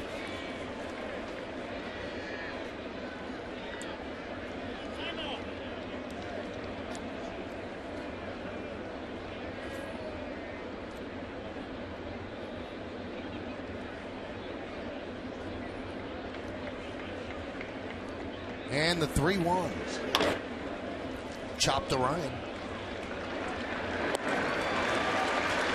One away. Well, it's time for the Cold Hard Fact, brought to you by Frost Brewed Coors Light. How about that combo?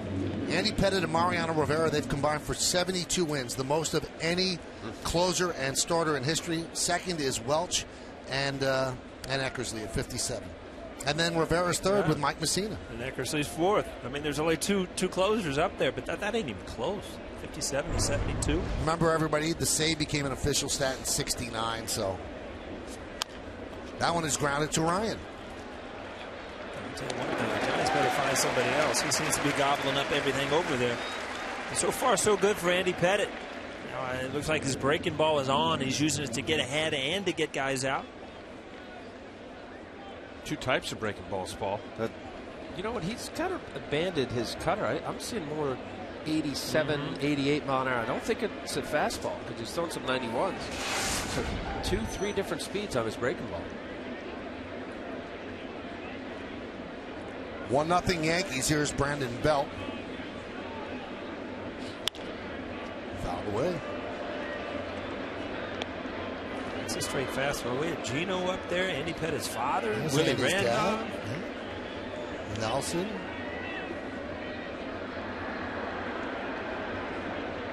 Willow.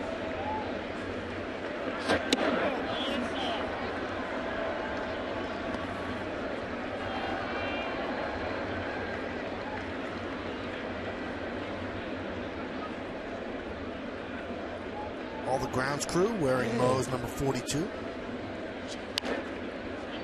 Fouled away. Nunez couldn't get there as they're playing Belt to pull. That guy's a great guy. He's seen so much baseball. Proudly sporting his number 42. Shaking his head. Can't believe Moe's gone. The 1-2.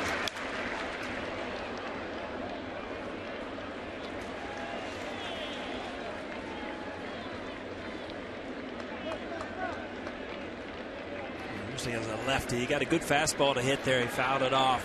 You gotta imagine you're going to see something spin away from you. They're breaking ball with that cutter away.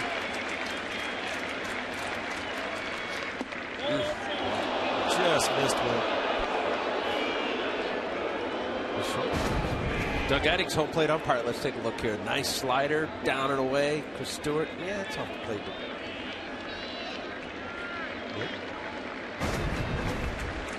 The 2-2. 3-2.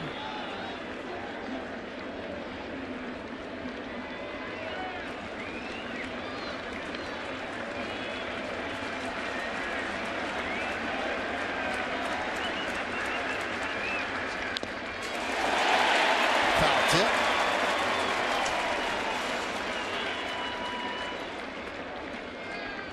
He's been a rock his last 8 starts.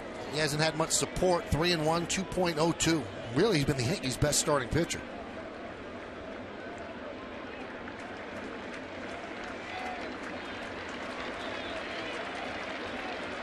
And the payoff.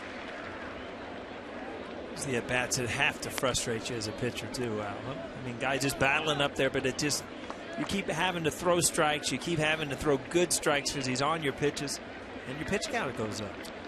And he's fighting off the good pitch, and that's the one where you get a little bit concerned because you said if he's fighting off the good one, I got to keep executing. Strike 3, Belt down looking.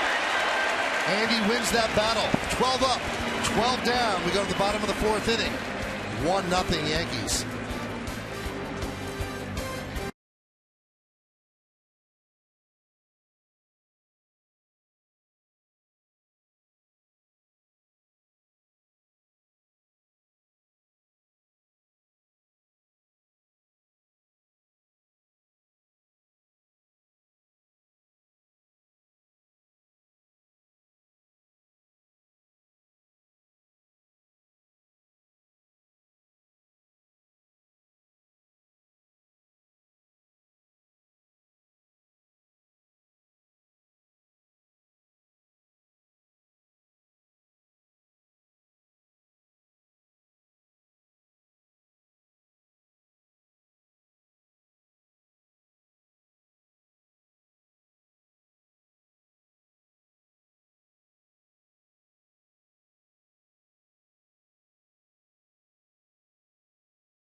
if you buy a Mariano shirt, you get one free right there.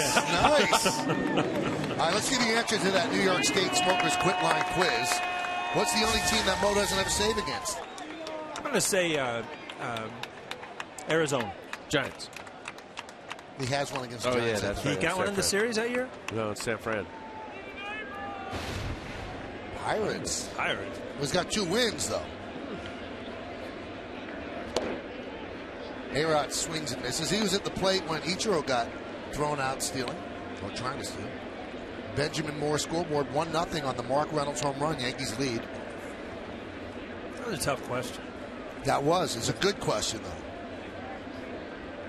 Perfect for the day.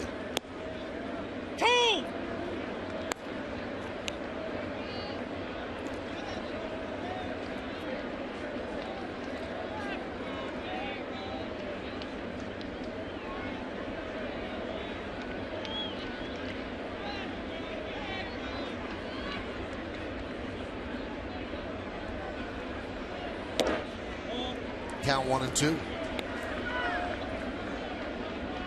Now he's pitched in ballparks without a save. County Stadium, Miller Park, so he got his save against the Brewers in the Bronx. RFK Stadium, and he didn't get a save at the Tokyo Dome. Save in 32 different ballparks. Drop Tokyo Dome. Swing and a miss. A-Rod down on strikes.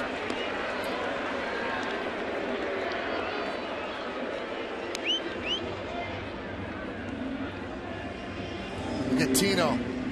And Matsu's talking to Tino, but Tino's got an earpiece in. Doing business. They put the phone down. There you go. Godzilla. We love playing him. It was large. Michael and I were talking. They used to put his face on planes over in Japan. I mean, he was large. Here's Robinson Cano. Count 1-0. Cleveland leads Houston 3-2, top of the 6th. Tampa Bay still over Baltimore 1-0, top of the 5th. Texas and Kansas City 0-0, top of the 3rd.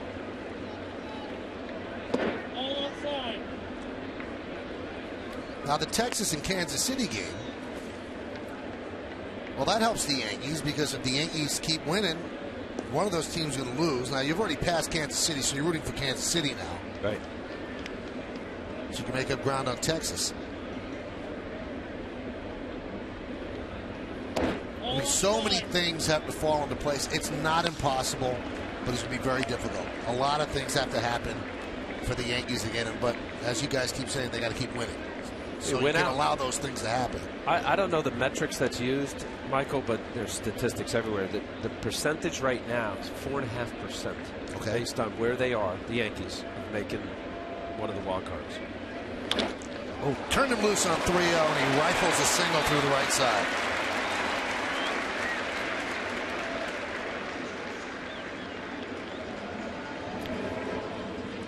Well, here are the standings. The Rays are in the first wild card, a half game over the Indians. Rangers a half game behind the Indians, and that's in the win column, so they can make that up. So they're essentially tied. You look at the loss column, the Yankees, Royals, and the Orioles all have 73 losses.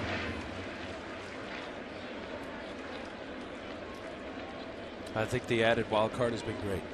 And not just that we're looking at these additional teams that are fighting for a spot, is that what it means.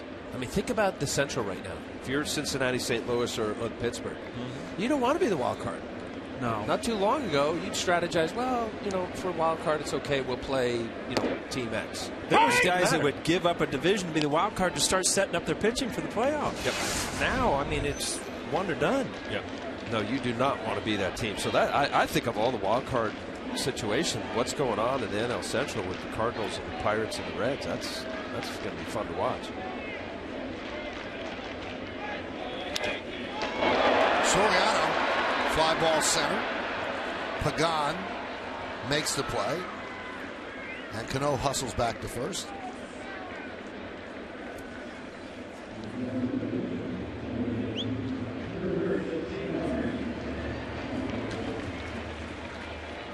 figure out Petit. I mean, what do you see? I mean, not overpowering. I mean, high 80s for his fastball. He's got a decent little breaking ball.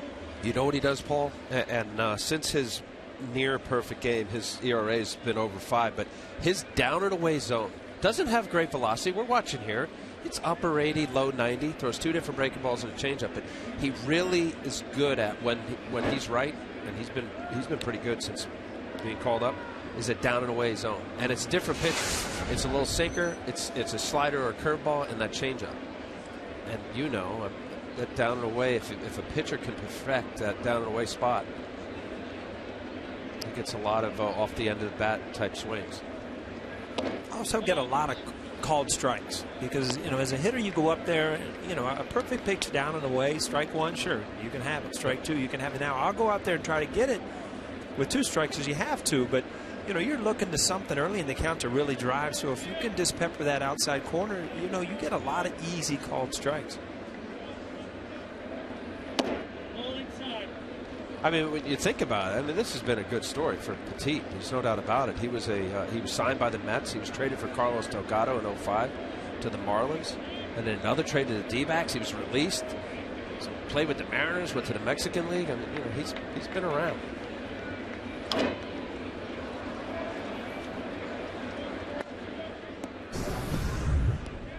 Two outs in the 9th inning, near perfect game. And Hunter Pence went all out, but he loses it with that one. Wow, you go from history to great game, kid.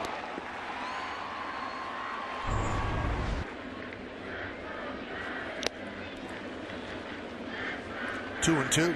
So you like that, even, Paul? There you see the resume there, signed him with the free agent of the Mets in 2001. Oh, there's some guys when you watch, like that pitch right there, that's a little cutter middle of the plate to Granderson. I mean, it looks hittable. That just delivery, hide the baseball, etc. Tough to pick up.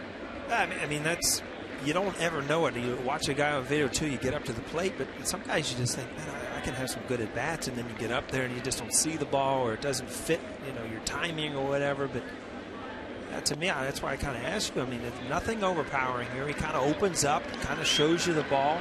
For a lefty, should be a pretty good at bat.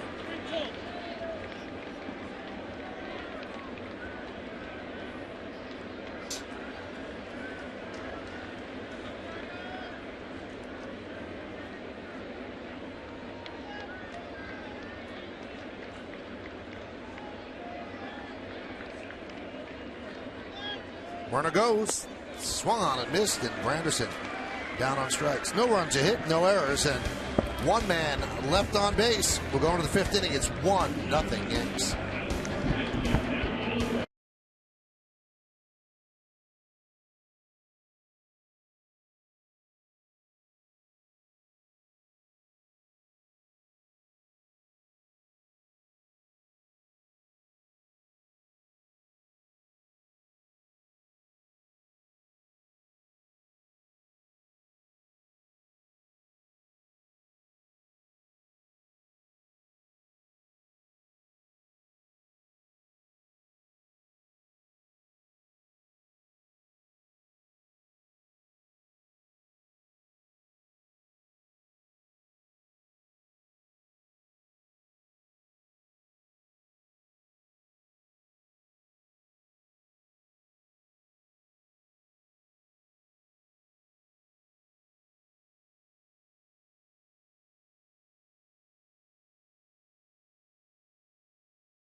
The pregame, and remember, after the game, Exit Sandman, a special program that we're going to have on the Mariano festivities, so you've got to stay tuned for that.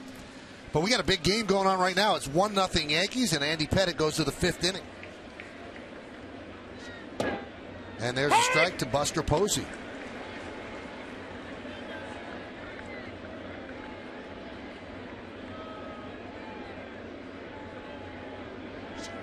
Andy made his Major League debut April 29th, 1995 at Kansas City. He actually relieved Melito Perez. And the first batter he faced was Wally Joyner, who had a fly ball to center field. Bernie was in center. Yankees won that game 10-3. Now, I did not know when Jorge told us that he used to have a knuckleball. Yeah, I didn't know that either. I mean, most pitchers mess around with it. Now, Mo's debut was almost a month later, May 23rd of 95 at California. He was the starting pitcher. And the first batter was Tony Phillips, who struck out. But Mo took the loss. The Angels won 10-0. Chuck Finley with a 2-hit shutout, 15 strikeouts. Yeah, I probably struck out a few times. Chuck Finley, he wasn't a fun at bat for lefties, I'll tell you that right now. He did a little split. Split finger, threw hard tall enough to get in on you. Couldn't pick it up. You're right. He was tall. Hunter Pence, you talk about people make fun of practice swings and stuff. Now you tell me if you watch one of his practice swings in the on deck circle, we'll have to do it later in the game. There's a fly ball to Granderson, but you see Hunter Pence now come up at the plate. His practice swings are just, you can't quite figure him out. But I know one thing you can figure out is this guy is all effort. He goes out there, he plays hard. Now, look at this. That's kind of the way you hit it. Kind of the way he swings. They were the complete opposite. You used to do the chop down, stay right chopping on wood, top right? of it. Yeah, but boy, he's had a great year. A high energy guy, plays hard, good numbers. High drive right at Nunez. That practice swing worked. It's just it got bad aimer.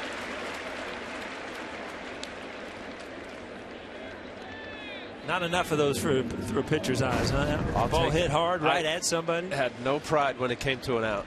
Not at the big league level. Yeah, look at this right here. Boom! Right at Nunez. You know, you gave yourself some grief for the Chuck Finley 15Ks. You had the day off that day. I guess you had Finley flu? Yeah. See, they felt sorry for me that day. Count 1-0 to Sandoval.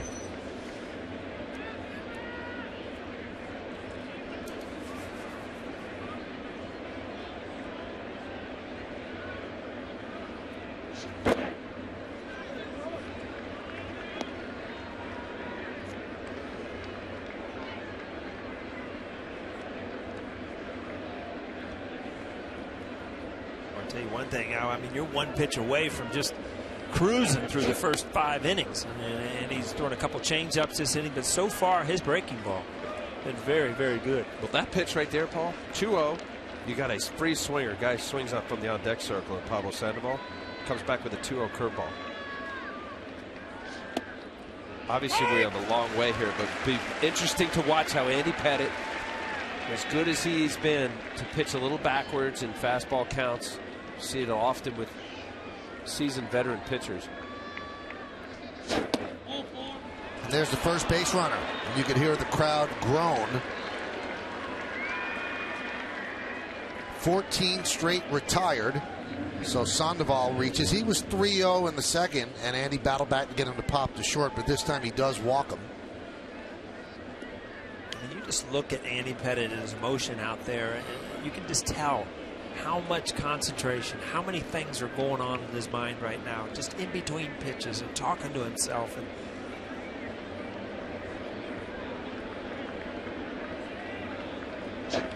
I mean, you talk about the honesty and sincerity of Andy Pettitte in his press conference the other day. They said about, you know, being a Hall of Famer or something. He said, no, I feel like every at bat was a grind to get outs. I mean, you know, that's been the look. That look right there. Scatter report. You know, what I'm trying to do to stay away from the barrel of the bat. All that. No, I think he's being humble. Obviously, he's had some great seasons and can dominate a game. I'll tell you one thing. This Hector Sanchez is a good at bat against lefties. He's got big numbers against lefties, and that cut fastball right there just ate him up.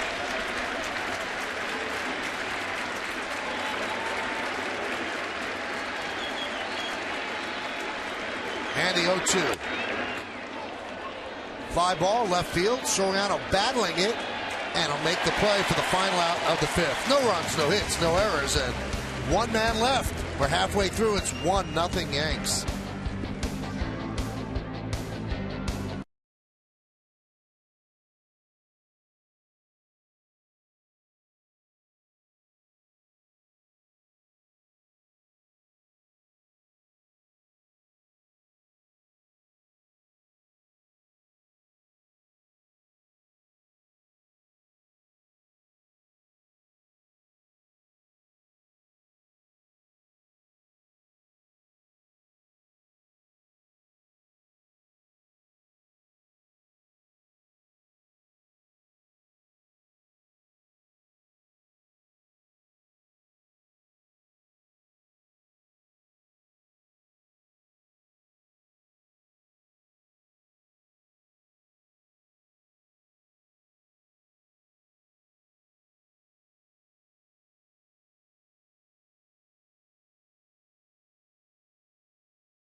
Rolling in at the Hyundai Truckload of Savings event now through September 30th by Benjamin Moore for everything that matters, and by your Tri-Honda dealers. Hurry to your local Tri-Honda dealer for great deals on the 2013 CRV.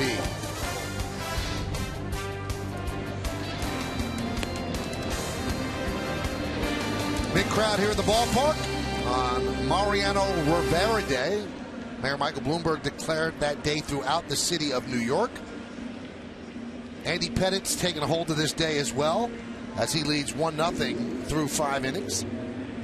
Allowed just one base runner, the walk to Sandoval.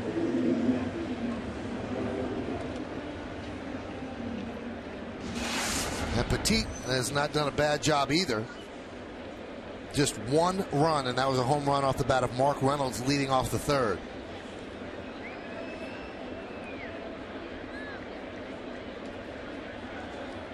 It'll be Nunez leading off. Nunez, Reynolds, and Ryan. And a strike.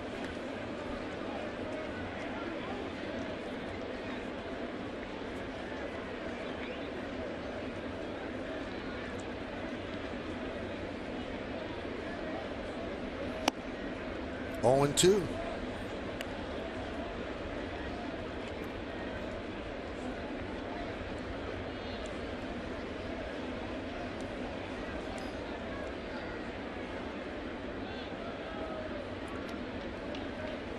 And he chases a pitch up in the zone.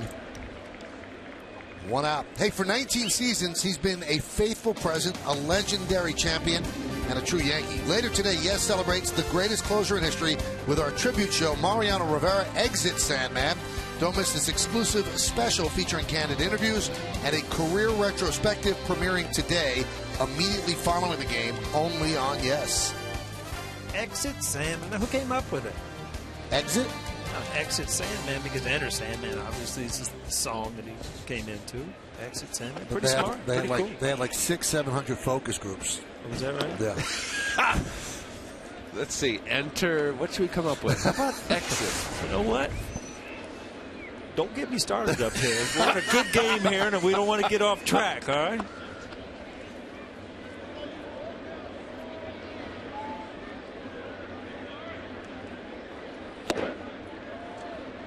Oh, 0-2. Tell you what, you just look at some kind of big inning here. Just it gets a couple guys out for Petit in some kind of trouble. Other than the home run he's been cruising to. Too hard to pitch your last home game in a pennant race with a 1-0 lead, huh? Her pitch is a win or loss. Now, just watching here, and I know you mentioned about it, Paul. Petit, you look at his previous at bat. A couple little sliders and an 87, high enough that looked hittable. Sometimes when guys don't throw that extra velocity, it looks hittable, like the pitch that Mark swung through 2 pitches before. Ground ball left side, backhanded, and firing is Adrianza to get the out. 2 away.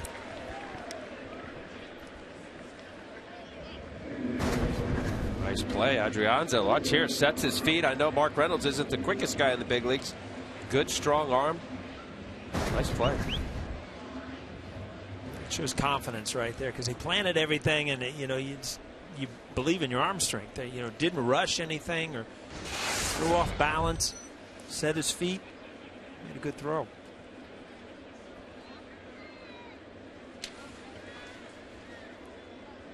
So here is Brendan Ryan.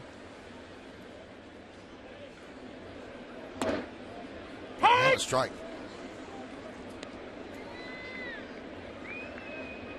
Well, there's the frustrating pitch right there, Al. And that can change the whole at bat. People don't understand it. Umpires don't understand it. But strike one or ball one is a big difference. That ball, strike one, off the plate away, in my opinion. There's a base hit for Ryan. Set him up to hit a bullet. He's going to go for 2. And the throw is wide. He put pressure on Perez, who did not make a perfect throw, so he turns a single into a double because of his hustle. Well, he gets out of the box. First of all, he gets a good pitch to hit, laces at the left field. The ball just kind of hangs there. And you see right out of the box, you don't know as a hitter if it's going to make it to the wall or not. Put himself in a good position to make a good turn. And if you put pressure on the defense, make them make a perfect throw, a lot of times this is what happens. Good job by Ryan. Yeah, and you mentioned it, Michael. That's zero hesitation out of the box that got him to second base.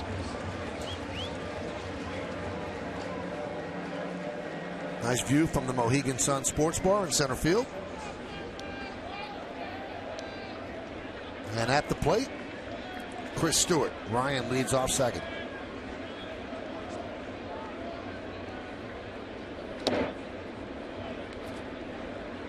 Boy, this would be a huge run. All of a sudden, you've got 2 outs, nobody on, and boom, if you could throw a couple hits up, it's to steal a run here.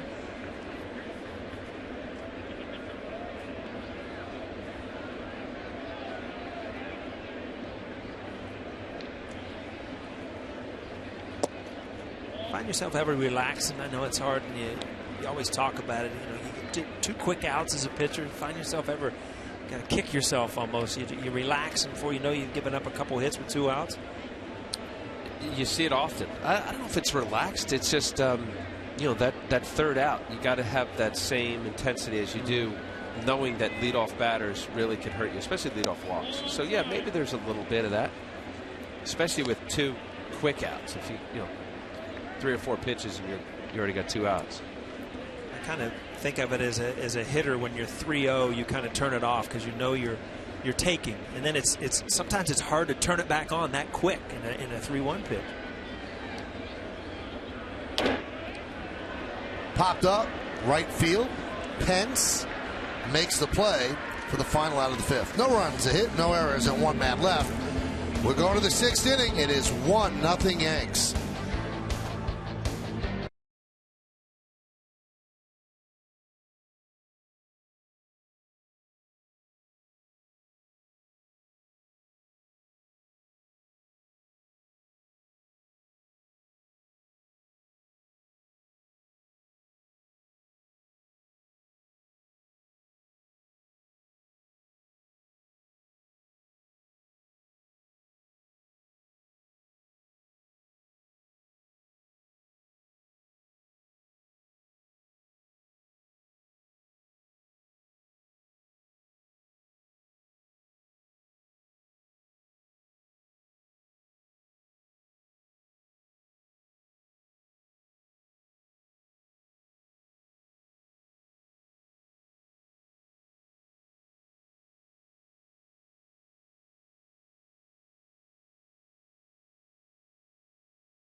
Important game for them, 1-0. Andy Pettit has been close to perfect through 5 innings. He'll face Abreu, Adrianza, and Pagan here in the 6th. The only run in the game, a home run by Mark Reynolds.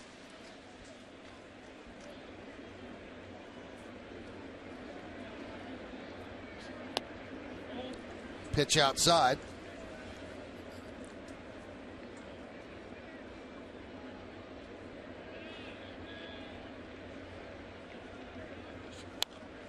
Fouled away.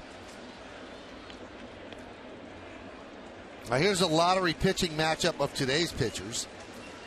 So Petit, 5 innings, 3 hits, 1 run. Andy, 5 innings, no hits, no runs. Walked 1. That was Sandoval in the 5th and struck out 4. Grounded to third. It's a foul ball. You know, that's a ground ball. Foul ball doesn't mean much. But I mean, Nunez looked really comfortable at third base. I mean, he made that play like it was nothing. A couple good plays on Friday. You know, with the way the games have been this weekend, but watching infield practice, I noticed today there wasn't practice, hitting practice, and the opposing team was hitting grounders to the infielders. But Mick Kelleher's been hitting a lot of ground balls to Eduardo, and I think, you know, to your point, the comfort of him now, you know, being at third base as opposed to, you know, fielding ground balls at short. It looks like Brendan Ryan is going to be the guy there, certainly through the remainder of this season. But there's Mick. I mean, good 15 minutes or so of hitting grounders to Eduardo. Ground ball to third. Nice stretch there by Reynolds into foul territory. 1 away. Again, you see Andy Pettit. I mean, in the old days, this is what you saw. Ground balls to shortstop over and third base over and over again with that ball kind of bearing in on you.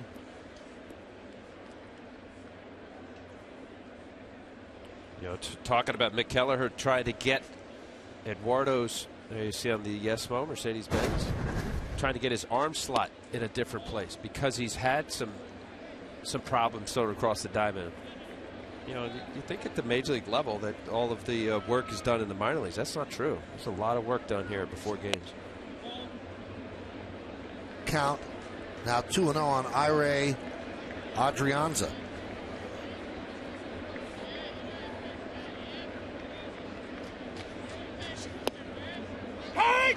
Count 2-1.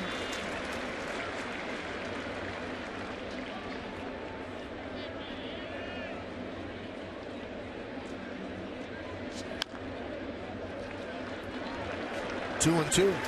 I'll tell you how early in the game it was all breaking balls. Started mixing some changeups. Now he's going back into that cutter and he's getting in on the right-handed hitter. So he's really changed through the lineup almost every time. Very difficult as a hitter. So back in with that cutter again. That one is driven out to left field, giving chase is Soriano. He turns and looks. See ya. A home run for Adrianza. First hit against Pettit, first run, and it's 1-1. Well, you threw that cutter a lot, and you know when that cutter doesn't quite get to the inside corner, in on their hands, very easy for a right-hander to get the bat hit to it. See, he hasn't missed with too many, but he missed with this. It just did not get to the inside part of the plate. Well, it's kind of hung right there. Yeah. You know, you nailed it. You said it. When you get a guy cutter and Andy not throwing as hard, that it's got to be in off the plate 6 inches. And that ball is middle of the plate. Adrianza's first home run in his career. Yep. And the first hit against Andy in the count 0-1. Talked to Bruce Bochy on Friday and was talking about some of the things that had gone wrong, and he really mentioned Pagan when he went down and missed some time. That, you know, the team, it's just it's not the same team. It means a lot defensively. Kind of a spark plug for him.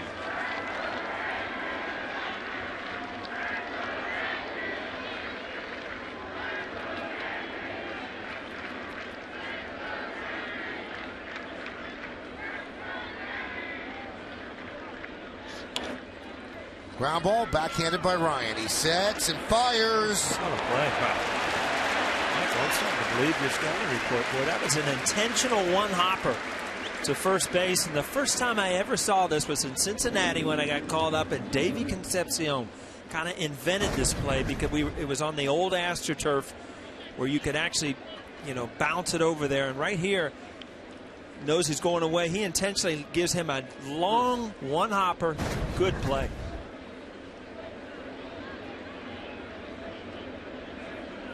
And there's the strike to Juan Perez.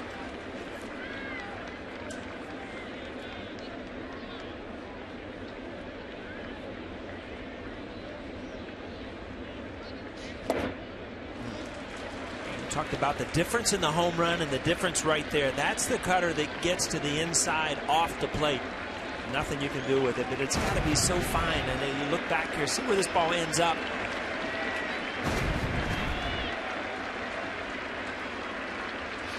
Swing and a miss, got him. But the Giants finally get to Pettit.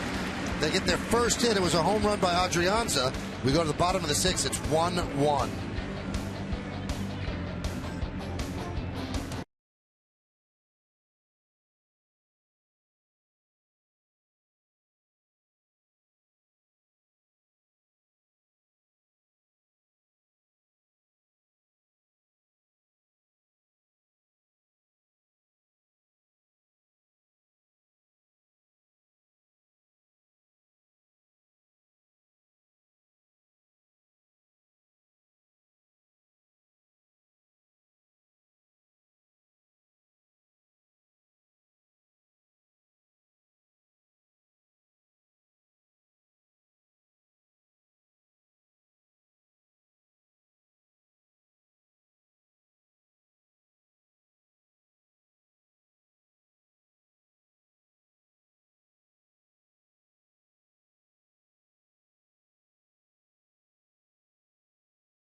Rivera bobblehead night, the fourth in the series, presented by AT&T. For tickets, log on to Yankees.com, visit the stadium ticket window, Yankees clubhouse shops, or call Ticketmaster at 877-469-9849. All right, we go to the bottom of the sixth inning, all knotted at one. Top of the Yankee order, starting with Ichiro Suzuki.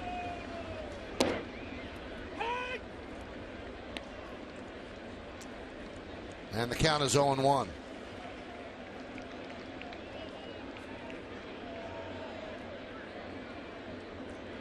Ichiro's 0 for 1 with a walk, was caught stealing.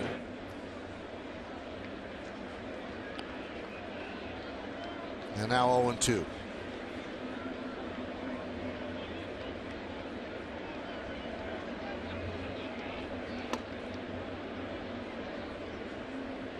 And the right-hander deals. Fouled away.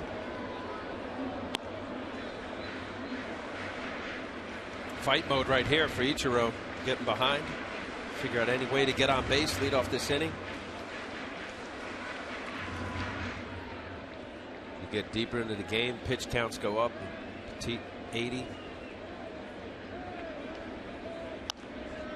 Yeah, you know, pitch counts for young guys at the end of the season. I mean, Andy Pettit's on a pitch count of his own, because, you know, as you get closer towards 100, you hope that this game is decided offensively for you, that you have a few runs where you've pitched well and you can get it to the bullpen.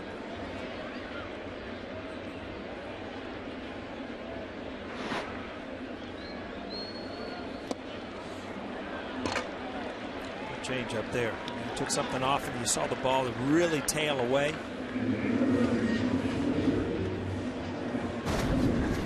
You mentioned this, Paul. You know, every batter gets, you see that little, actually a little cutter backed up. Kind of change up that stayed away, but every hitter gets at least, I think, one pitch somewhere. Ichiro had 2 fastballs there that just pulled off a little. Oh, there's no doubt about it. There's not too many at bats that you ever went back to the dugout and didn't think, I had a couple good pitches to hit. And, you know, I don't care if it was Randy Johnson, Pedro Martinez. I mean, it was, you got one. Now, how did you feel when the 2 guys you mentioned, or the superior guys, when you miss it? Like right there, that's outer half, good pitch to thigh hit. High middle, and he fouls it off. I get it's part of the game, but do you feel like, that was my one? Yeah, I got to feel that, you know, you, Randy Johnson, guys that are good, have good stuff, are going to make their pitches sooner or later. You just missed one. Catch is made by Belt. A lot of the stats that we get here during the broadcast are from the Elias Sports Bureau, and Peter and Tom Hurt are such an integral part of Elias, and everybody here at Yes wanted to pass along our condolences. They lost their dad earlier this week, Emil Hurt, so the family is mourning this week, and we send along our condolences.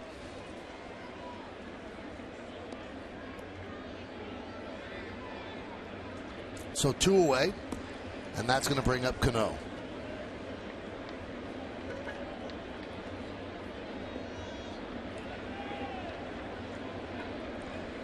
Careful here if you're Robbie, because you know it's 2 outs, nobody on. You know, you see the situation of the game, and you know he's such a good hitter when he sprays the ball around. He kind of get in home run mode here. You know, you get a little pull happy, and Petit, beautiful. I say Petit really likes to use that outside part of the plate, so you don't want to get away from lining that ball to left. Robbie, you got to let me get this stuff in before you line one to left. You know? Ball up, tailing away. Look at that. Hit on the ball. It's a beautiful swing.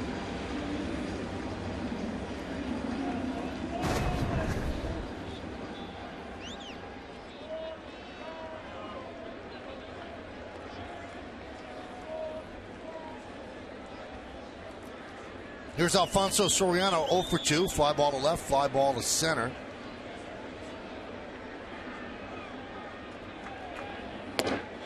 See Robbie over there trying to intentionally lean out there just to get a little attention. Sometimes if you do that, you know, you pull a little attention from the pitcher, might make a mistake to the hitter.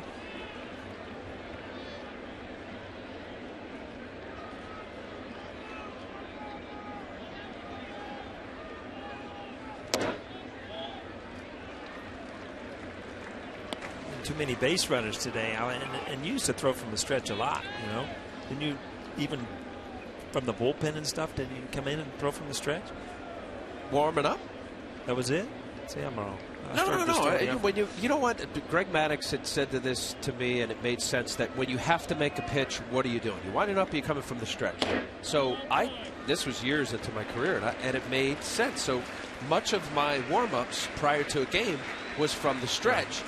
Because that's going to be the tough tougher time, pitches. Runners on base, you walk a guy, second and third, whatever it is, you're going to be coming from the stretch. And there is definitely, without a doubt, a difference in tempo and rhythm for most pitchers. Yeah, that's what I was going to say. My point was Petit hasn't given up many hits, has not pitched from the stretch a lot today. All of a sudden he's 3-0. And they turn Soriano loose on 3-0, and he fouls it away. No, that's good. That's a good point, Paul. I mean, how often do you see a guy just dominating, cruising through his nice wind-up delivery, whatever it is? Some guys go overhead and have different mechanisms in their tempo, and then now here you got to come from the stretch. I mean, it's a good problem to have. It means that you've done pretty well. You're dominating. Nobody's on base.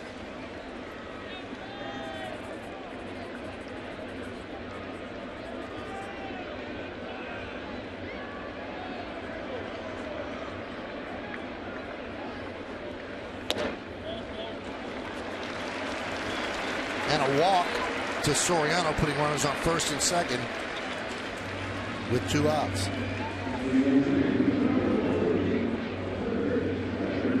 And that's going to bring up Granderson. Yeah, I can't imagine with the short porch. I know that Soriano is as hot as any hitter in baseball since that trade, but to me it looked like the team was just pitching around with the 3-0 with Soriano swinging. It's a big spot here for Granderson.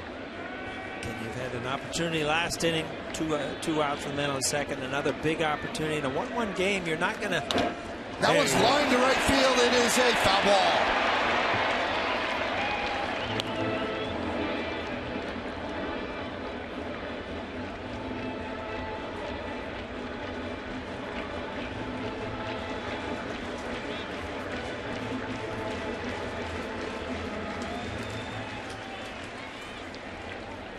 Now thinking, okay, what pitch do I throw now? There's that pitch. Get it. Barrel it up. Keep it fair.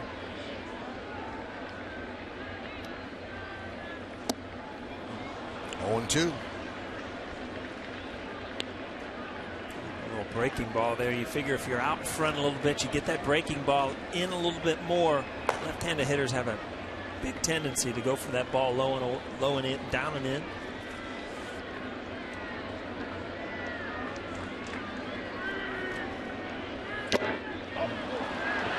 Granderson down on strikes. No runs to hit, no errors, and 2 men left on base. We're going to the 7th. It's 1-1.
You talk about domination. Like the slider, curveball combination, his fastball has been upwards of 91 miles an hour.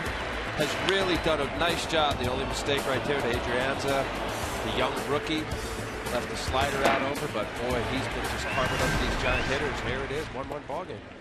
Brandon Belt takes outside as we go to the 7th.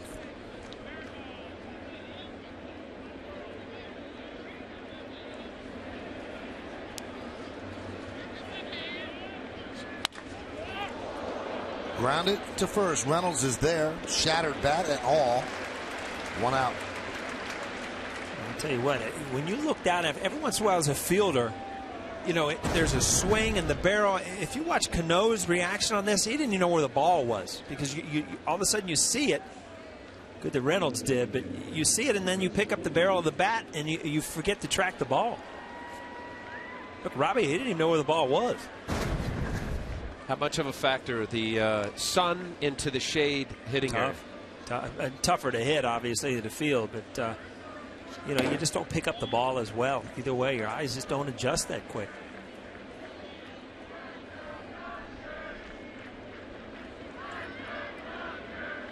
The 1-0 to Posey. There's a strike. And it's more of a factor now, this time of the year, Paul, because of the sun being lowered. So. Yeah, I think the angle of the sun makes it just, especially in the outfield, much tougher. So the Cadillac scoreboard at 1-1, count now 2-1 on Buster Posey. You hope you see it gets late early out there or something like that. Late in the year, that's what happens. That sun gets in your eyes a lot quicker.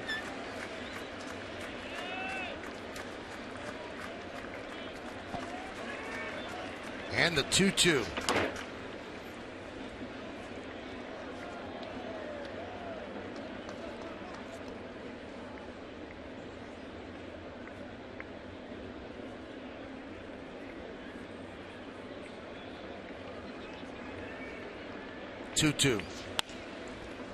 Caught by Reynolds.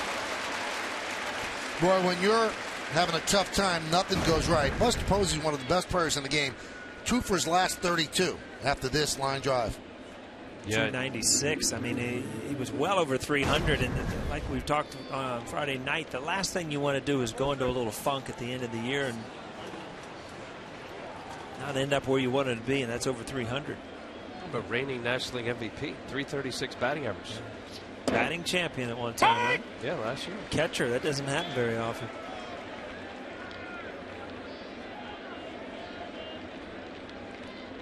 Cleveland 7, Houston 2, bottom of the 7th. Texas and Kansas City 0-0, top of the 6th. Tampa Bay now leads Baltimore 3-0, bottom of the 6th. It's a tough time of the game. So late, you just hate to be, you know, you would love to see your offenses break out. You know, every game we talk about being so important, and you don't want to lose a game on, you know, a fluke play or a home run to somebody. It just could be an end of your season at this point. The 1-2. 2-2.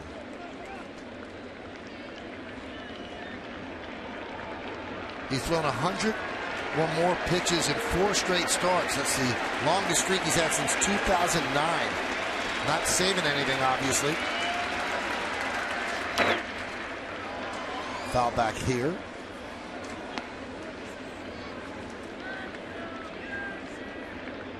Well, when you think about his last start, Michael, up in Toronto, that disheartening, ended up getting a loss.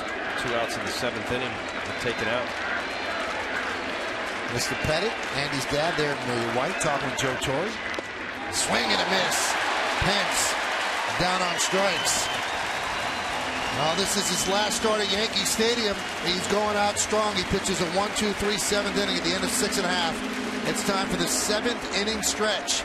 But we'll stay right here to honor America in the Bronx. Please rise and remove your caps.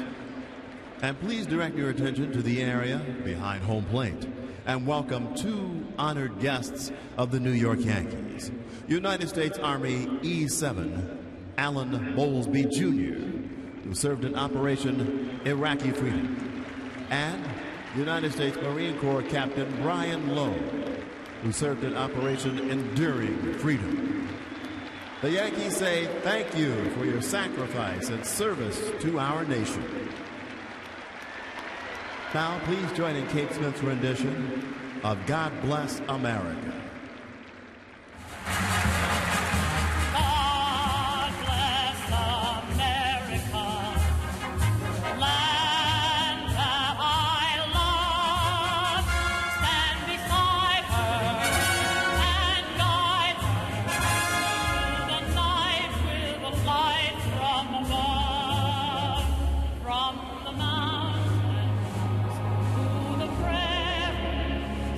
To the old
Brought to you by your local Nissan dealer. Both pitchers have been extraordinary. Andy Pettitte just one hit, and that was a home run by Adrianza, which was his first big league home run.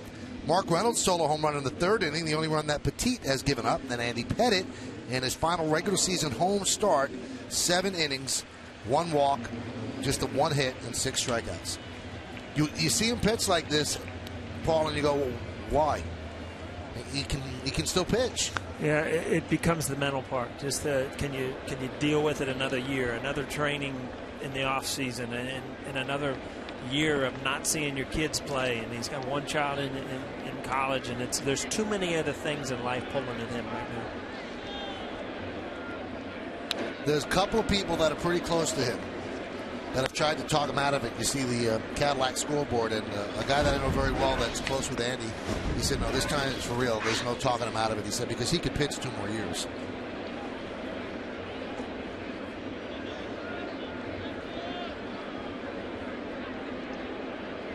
The 0-1. Grounded up the middle and through for a base hit for Nunez.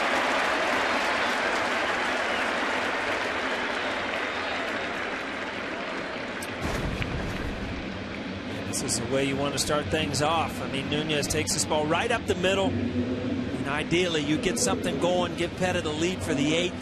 Let it close. Let Mo close on his own day. What a wonderful way to end this game, but far from that at this point.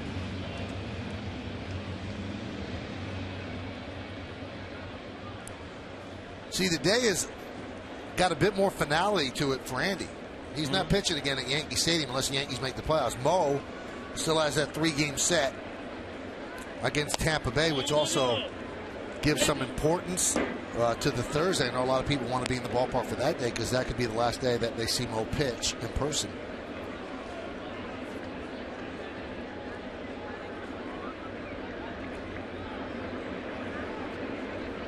His home run, his 20th. Just 11 players with 20 home runs each season since, I believe that was 2009. Check that, 2008. And that's the only one for the Yanks.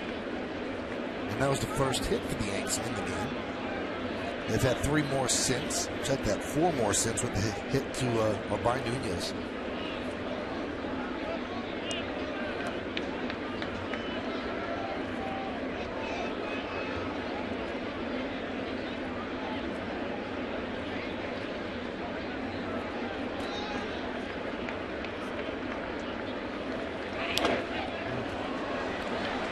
Those pitches you talked about a couple of times, Al, ball that you foul off and you just close your eyes and think, why, I just missed it. And it happens a lot as a hitter. I mean, you can't hit them all, but look at this.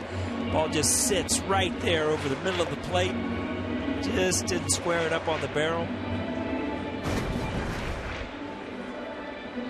Hanging slider, got away with it. You know, you look at Mark Reynolds at 20 home runs. He's been basically an all-or-nothing type hitter in his career. Here's a guy who's led the league in strikeouts and admits that he doesn't compromise his swing in a 2-strike approach.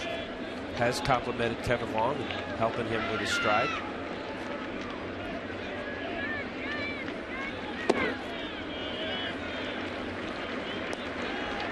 Is it that difficult? I know you battled to have a 2-strike approach. No, I think it was easy for me because I like to use left field and up the middle so much, and that kind of is a 2-strike approach to start with. But I mean, you have to shorten up in certain situations. Men in scoring position, especially, you have to shorten up and get runs in. Reynolds swings and misses. All right, for 19 seasons, he has been a faithful presence, a legendary champion, and a true Yankee. Later today, Yes celebrates the greatest closer in history with our tribute show, Mariano Rivera Exits Sandman.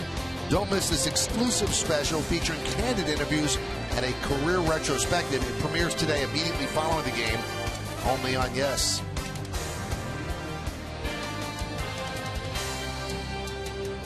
Beautiful sight there, Michael. You see that? It's a great hall. I got a picture of you in there. Pretty nice. Hung myself. Here's Brendan Ryan. I see that your monitor went out. Don't try to peek over here. I've got to. Like cheating on somebody's paper. Don't get over here. Hey, Paulie. Look at that. See that? Look at that.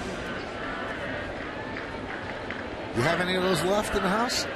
There's a couple of them out in the garage. Yeah, I saw them the other day when I was looking for a golf club or something. Bunch foul.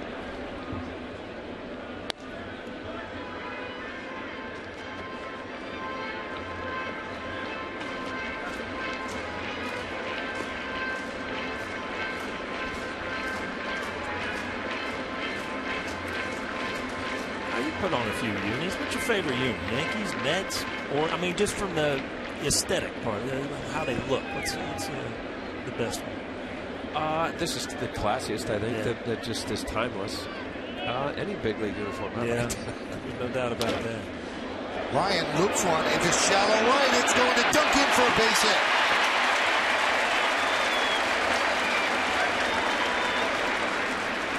Chris Stewart had an opportunity earlier, and Ryan gets a break here because you don't. Hunter Pence doesn't get a good jump on this, and you just don't pick up the ball. We talked about it. Ball right off the end of the bat, doesn't carry very well. See, Ryan doesn't even see where it is. I'll tell you what, it set up a big opportunity for Stewart. Trying to drive in a run here. You know, that was the big swing off the end of the bat. Look at, he doesn't even know. Brendan Ryan, it's a couple knocks now.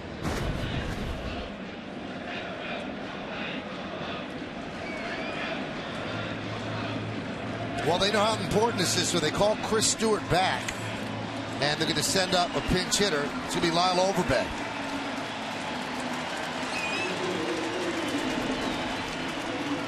All right, so if Bochy goes to the pin, do you use another switch? Do you use Wells here? I think you do. And that's Bochy's choice. Does he want Petit against Overbay, or does he want a lefty against Wells?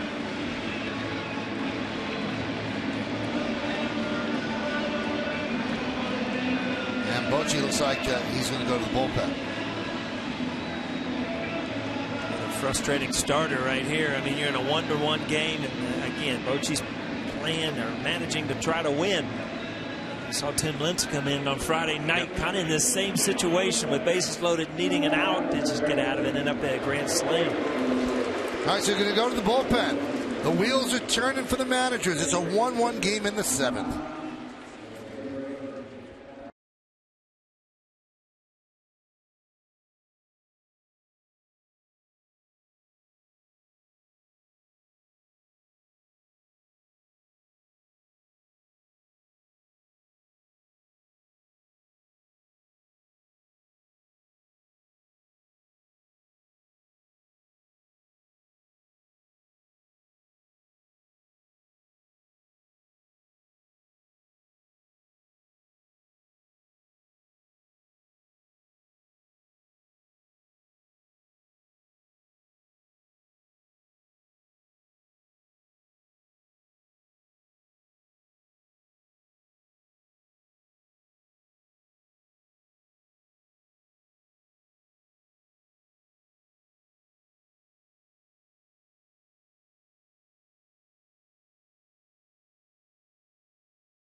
Look how swiftly we do that. Why do we do it? Because the calls of the bullpen brought to you by our good friends at AT&T.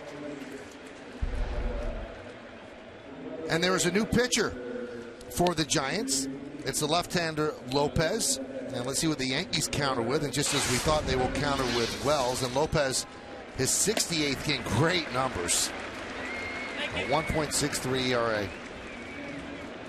Yeah, it has dominated as like any good left-handed specialist in the big leagues. Lopez against left-handed batters, 157. And here's the move why Vernon Wells is pitch hitting now.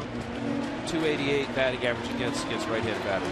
Now, we have to give some love to a former Yankee, Al. I know a good buddy of yours. I don't think it's a coincidence that a lot of pitchers come to the Giants and become outstanding.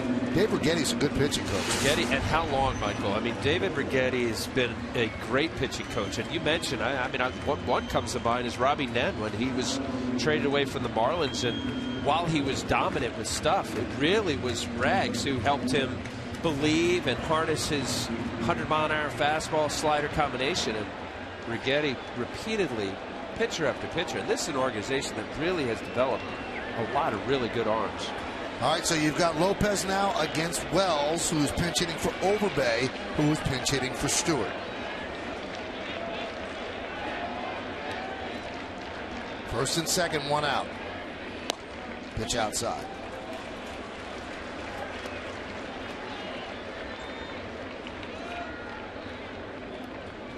.285 hitter against left-handers. Not too good against righties. You talk about a specialist, and there's no secret in why he's a specialist against lefty. You just watch that delivery, hides the ball, slings his sidearm. Jumped up and hit Wells, 1-1. Yankees won one game in Toronto, and Wells got a big hit when the Yankees exploded for the 5 runs in the 8th inning.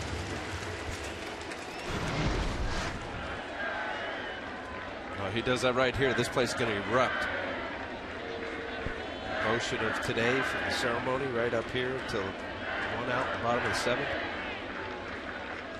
David Robertson is going to start to get ready. That one gets away from Sanchez, and the runners move up.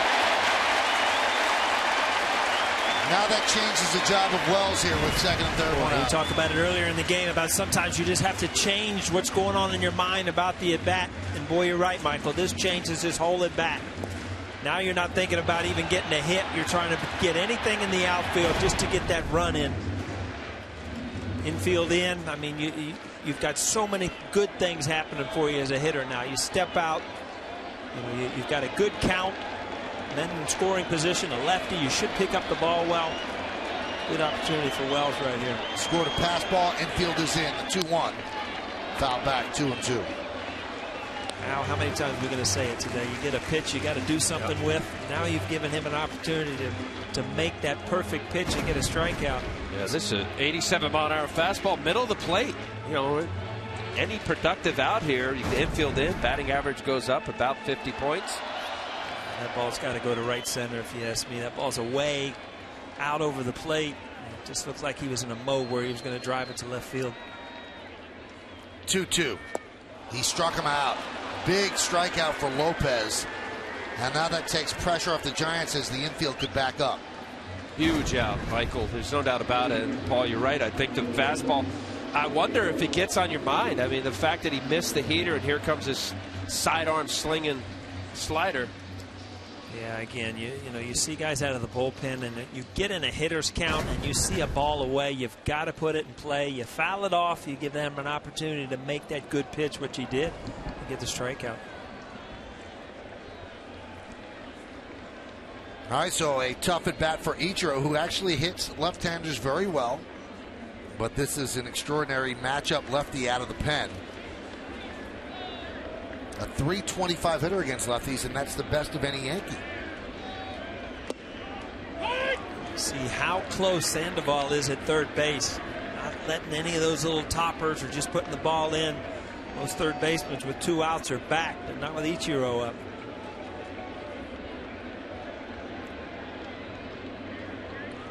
Bottom of the 7th, a 1-1 game. Giants with just 1 hit, Yankees 6. There's a strike, 0-2 on Ichiro. That ball, it had such a weird motion. It was almost like it had an upshoot to it. It was so down below the ball as a fastball. It actually kind of came at you from a different angle. It's just weird. You don't see that delivery very often. But 0-1 count, lefty, tough lefty. What are you looking for? You got to look away, and you got to look just to put the ball in play. I mean, 0-1, obviously, I'm looking away. Now 1-2.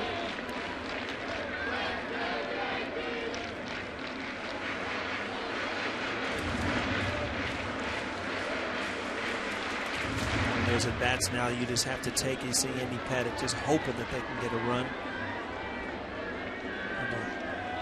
Not get too involved in what's going on and just realize, what he can do. Oh, man. Again, a hanging breaking ball in the inner half, but, in a 2-strike count, you're so intent on staying in there and you have to fly open to get to it. Boy, he had a good pitch to hit there. Knew immediately.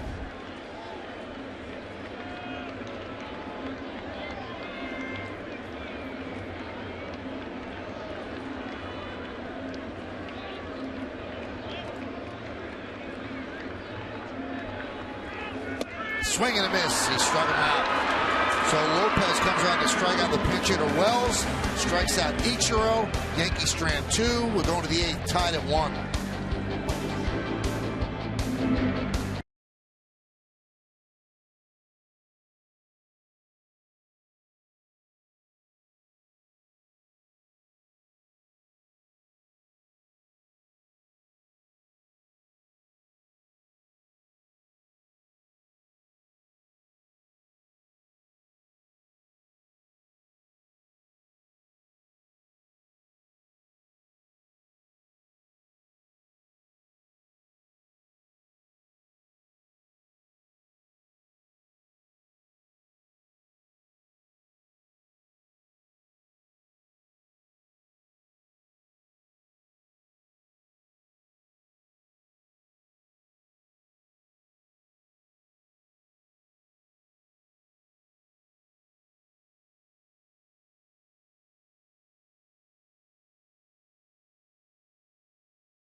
The starting pitchers in that game brought to you by Verizon Fios, making life more entertaining with America's fastest, most reliable internet that's powerful.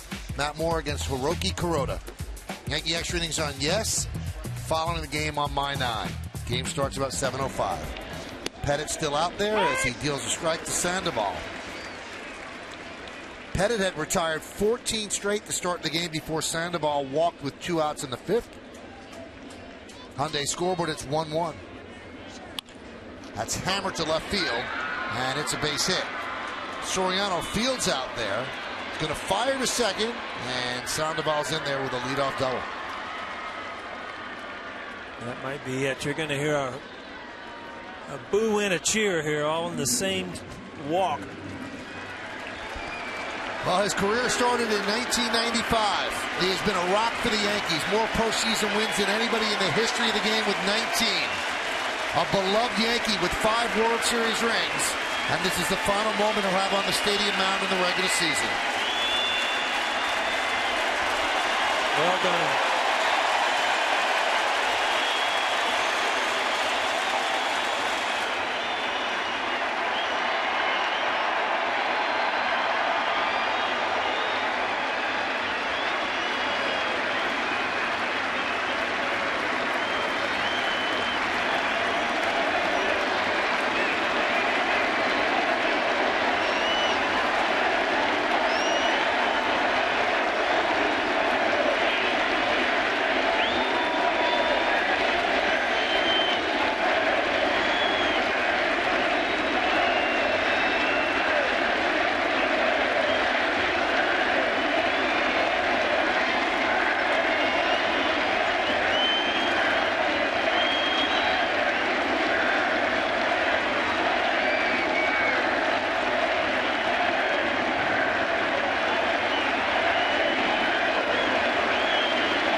Well, that's pretty emotional. The first person that greeted him was his longtime teammate, Derek Jeter, in the minor leagues together.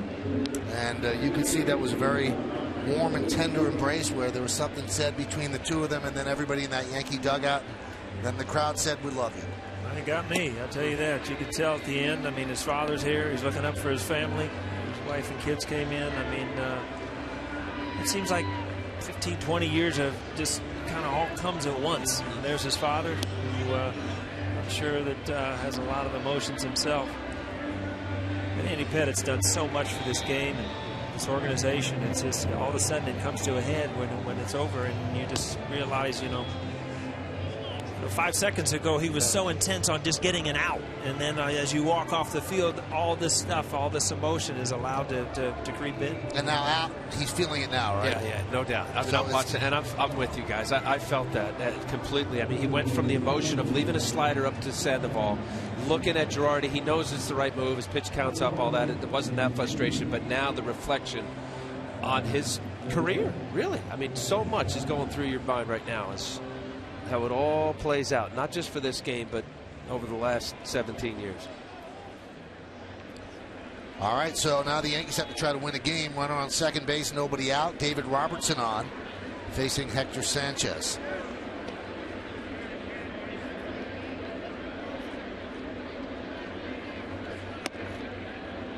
Count 1-0.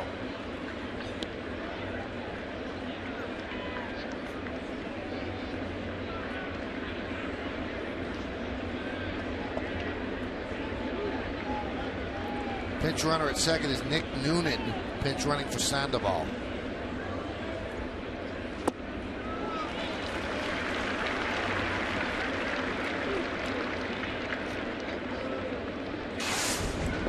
There's that 12-6 curveball that Robertson has shown so often in his big league career.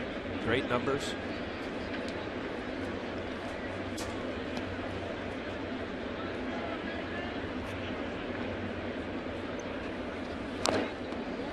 One and two. I would imagine you're looking at next year's closer. If you ask me, I mean, it's kind of the natural progression, right? Oh, he's got to be given the chance, no doubt about it. I don't know what the winter lies ahead for the Yankees, but I would think Robertson has deserved at least the opportunity. Sure.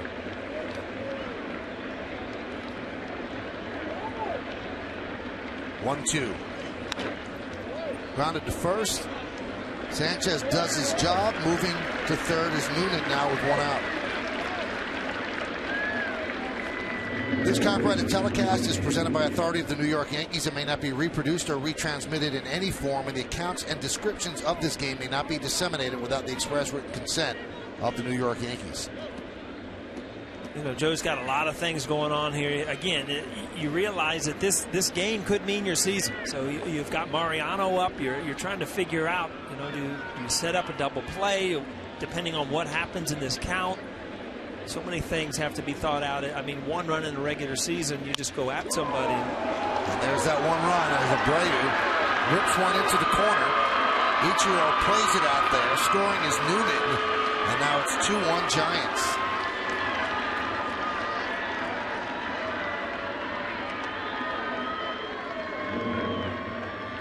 Well, that one stings. Yeah, to say the least, Michael. Tony Abreu getting a little slider down and in. Big hit, obviously, in the 1-1 game here late. Just getting enough of it out there. And he's feeling it.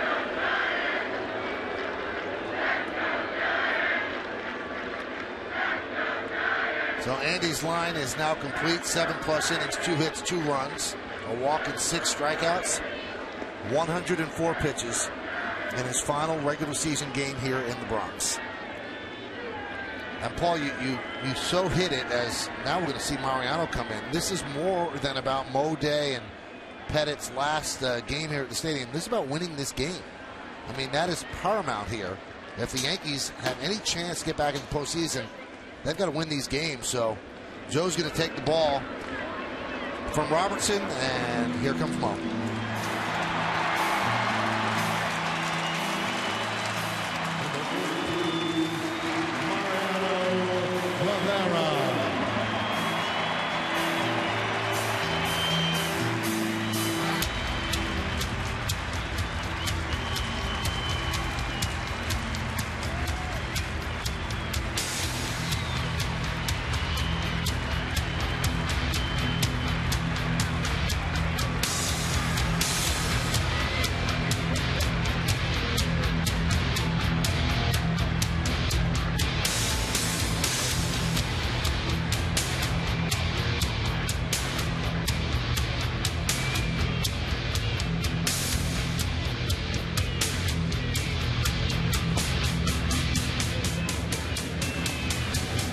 second time that Mo has taken that route. During the ceremony, it was a live rendition of Enter Sandman, and he walked in while you're on the field for that. This time he jogs in with more urgency because this is a big spot. Yeah, there's no doubt about it. I mean, you love to see Mariano come in and pitch, but you would love to see it in a 2-1 game where the Yankees are winning. But, you know, they're in dire straits right here. This is their season. There's no doubt about it. You've got to save every out, every run at this point. You know, and with that said, Paul, you bring in Robertson. I know he gives up the hit. And now here a 5-out save. You're not getting any help with Cleveland. They're ahead, and also Tampa Bay. So this is it. You're right. He's bringing in Mo to stop it from being any more than a 2-1 deficit. Well, the whole day has been a love fest for Mariano. He hugs his wife Clara. His sons are there. His former teammates. Emotional embraces. An incredible show of love from the crowd as well. Just a very special day. Metallica was here. Yankees gave him a customized rocking chair. And also this beautiful Waterford crystal rendition of his glove. And there's two of the core four. Right now, Mo has to work as his family watches. Here's Adrianza. And there's a strike.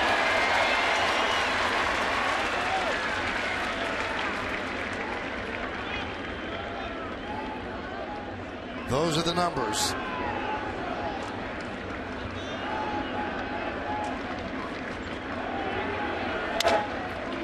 Oh, one more broken bat for old times. It's only appropriate, right?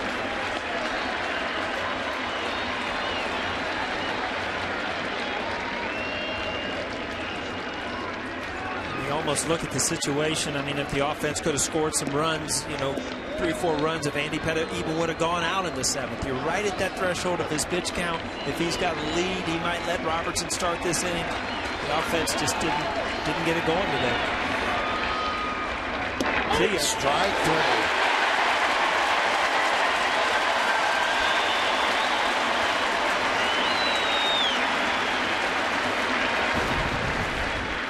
I'll tell you what, he got ahead, and this cutter just ended up over the plate, but it had good movement on it. I'll tell you what, as a young player walking up there, you're hitting Mariano Rivera. You're not even hitting the baseball, and sometimes it's kind of overwhelming. Yeah, after the off factor, you're down 0-2. Wait a minute, I got a bat. I got a swing here. Here's Pagan. As Mo deals to the rookie J.R. Murphy. Remember, Stewart got pinch hit for. Giants lead 2-1. We're in the 8th. Kind of cool when you wear a picture of yourself on your hand, huh? Only time in baseball history it's been done. That one is looped into right center field. It's going to be caught by Granderson. So Mo comes on and gets the 2 batters he faces here in the 8th. Right now the Yankees are on the bad end of a 2-1 score. Andy Pettitte's just a spectator. We go to the bottom of the 8th.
lease. It's a new lease on luxury.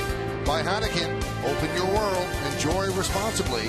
And by Jeep, rediscover the freedom of the open road at the Jeep Celebration event.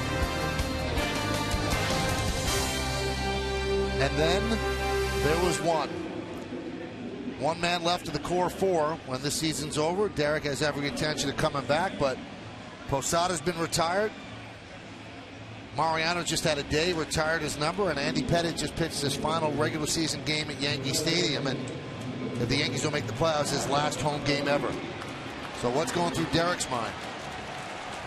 It's probably pretty hard to say, but I think it's going to set in next year in spring training. All of a sudden, none of these guys are in the locker room. None of these guys are out on the field. Like you took a wrong turn at Legends Field. Alex Rodriguez leads off. New pitcher for the Giants is Santiago Casilla. Another pretty good ERA there.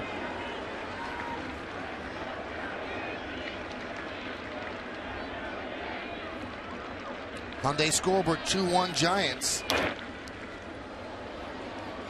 Well, there's a lot of things at play here. Yankees need to win. And obviously they want to rally too, so Andy doesn't get saddled with a loss despite pitching a beautiful game. Right now he is the pitcher of record on the losing side. The Yankees have taken the first 2 games of this series. Broken bat and a base hit for A-Rod. Well, good start. Alex getting on there. Now you got Cano and Soriano.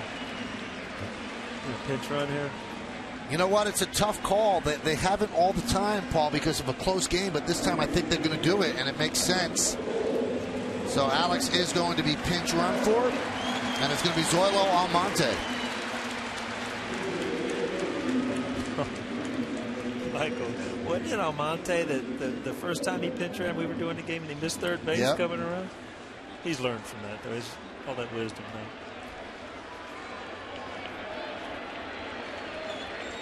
I think that was actually Melky Mesa. Oh, was it? Yeah, you're putting it on Almonte. Sorry, my bad. Just wanted to remind him to hit the bases when he goes around.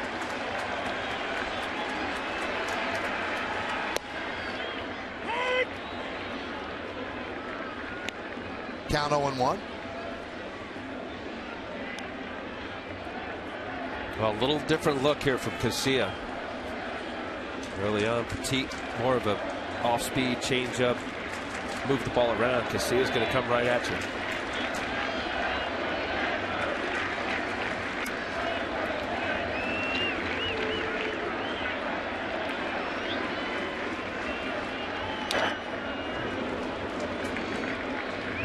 All right, so Paul, the hitter's in the shadows, the pitcher's in the shadows. Beyond the pitcher is the sun.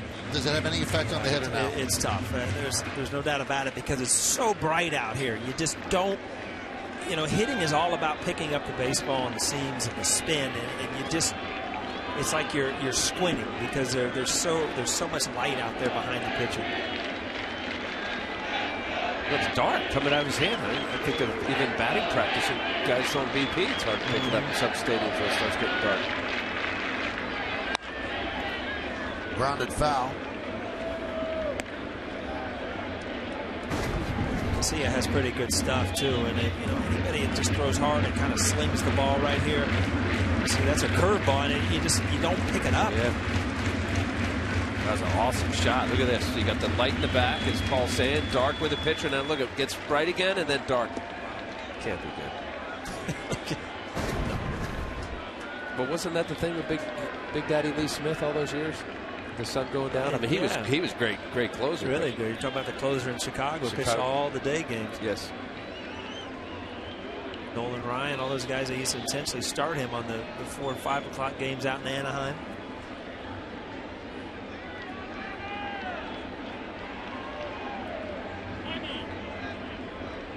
Seven hits in his last 13 at bats in the 7th inning or later.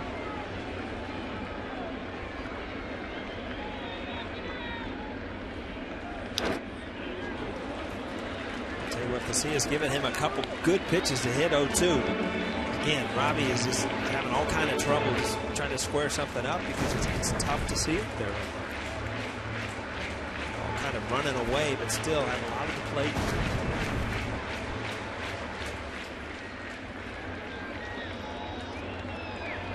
San Francisco pitching staff is throwing a lot of balls up out of the zone in this situation today. The 0-2, the fastball out of the zone.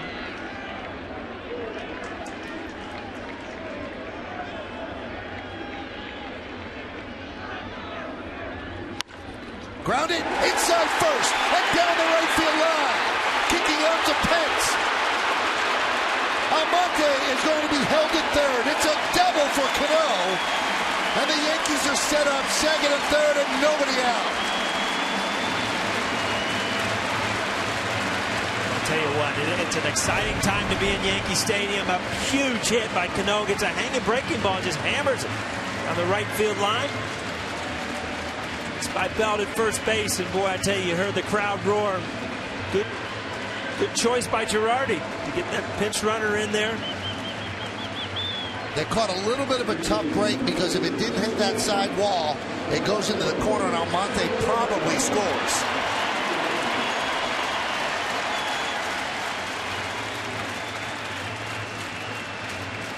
Good concentration. There you see that great shot again with the light dart.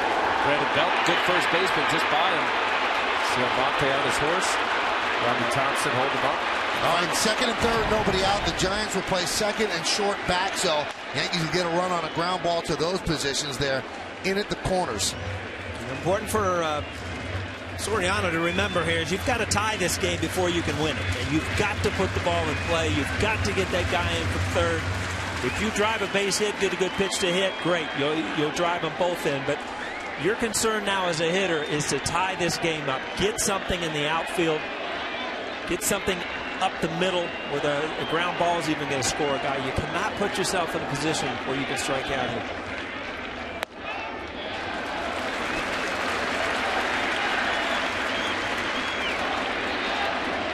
Soriano has actually faced Casilla 5 times, just one hit, and that one left the ballpark. Second and third, nobody out. Yankees down 2-1, bottom of the 8th inning. This is a top step sort of game.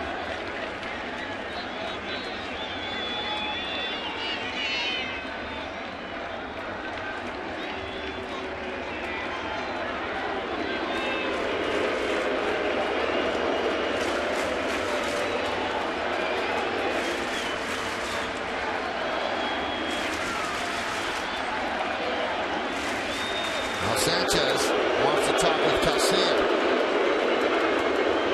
Well, Casilla has given each of these Yankee hitters, A-Rod, Cano so far, and even Soriano, he had a pitch to hit.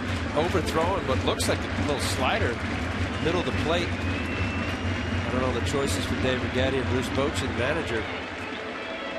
Not a place to be missing location, especially in the heart of this Yankee order. To vote for the Chevy part of the game, visit votechevy.com. Results will be revealed in the post-game show.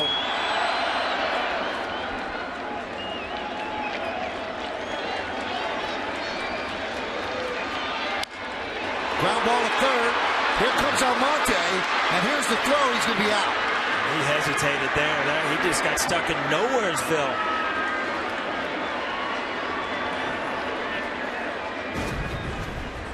You see right here, he just freezes. And, you know, if you're going to go on contact or you're going to make the ball go through, one or the other. Horrible place to be in as a base runner. At that point, he should have just stayed. Yep. Well, that wasn't a contact play then, Paul. If it's a contact, he didn't go. And then if it was contact, Robinson Cano should be standing at third base right now. So inserted as a pinch runner, and Almonte, the youngster, does not do a good job. Now first and second, one out. And that releases some of the pressure from the Giant infielders. Here is Granderson. And now the sun is cooperating, kind of is hiding behind a cloud, so he's not dealing with shadows at all.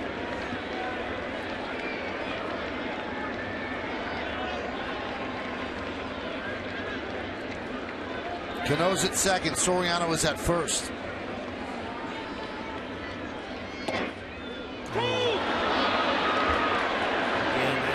umpires realize what one pitch can do in a count, and that ball's borderline up and away. Pitcher got the call.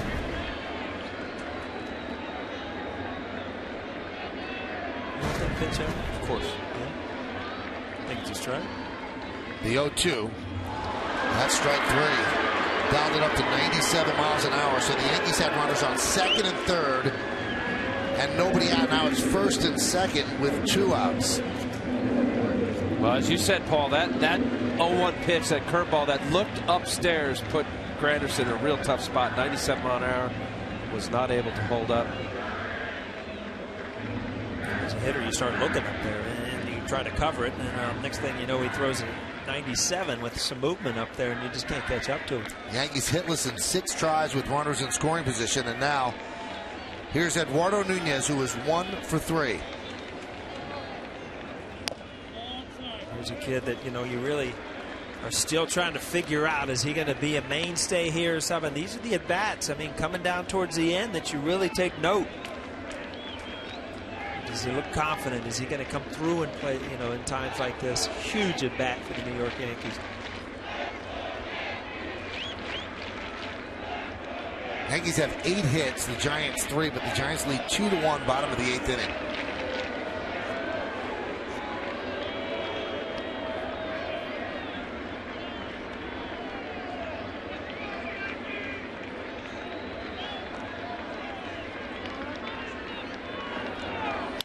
Line drive, a base hit. Here comes Cano. They're waving it home. The throw from Perez is in time as they nab Cano for the final out of the 8th inning. I'll tell you what, everything you did right there, Robbie Thompson has to send him. Just a great throw. You just got beat on the play. There's nothing you can do about it. You challenge the arm. And he is out, and now he is limping as the trainer, Steve Donahue, tending to him on the infield grass. Big 3rd out. Oh, almost came out.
Stretch out whatever is bothering him.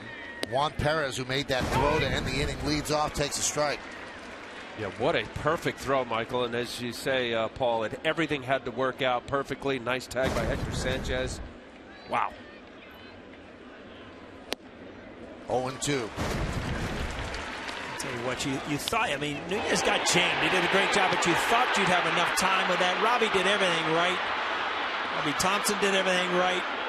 You made the defense make perfect plays, and they did. 1-2.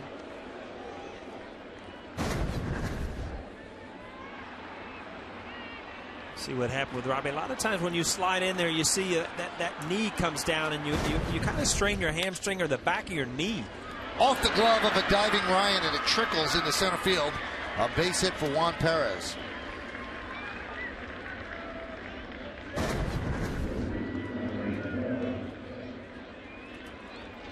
So the Giant dugout thrilled with the outcome of the final out. The Yankees, they think that they've tied the game.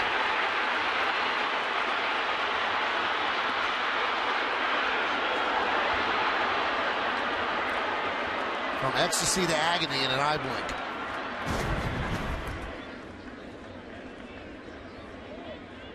Here's Brandon Belt. So on the day he was honored before the game with a lavish ceremony where his number 42 was retired. Mariano got the final 2 outs of the 8th inning and now pitching the 9th, hoping the Yankee offense could come through in the bottom of the 9th. Oh, nice play by Cano. And the ball is dropped by Ryan.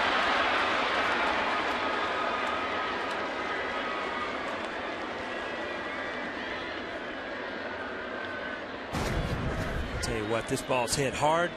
He kind of double clutched. He tried to barehand it. Probably not knowing where the runner is there. You got to get that first out, obviously. Robbie couldn't quite get it in his hand, so he kind of shot putted it over there. Kind of fooled him, but he barehanded it without the glove. Didn't come up with it. Big play for the Giants. Well, they give the error to Cano because of that shot put. There's Buster Posey, and there's a strike. So first and second, nobody out.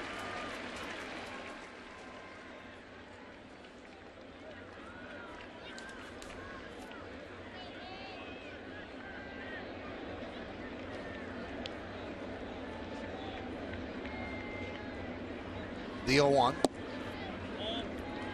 1-1.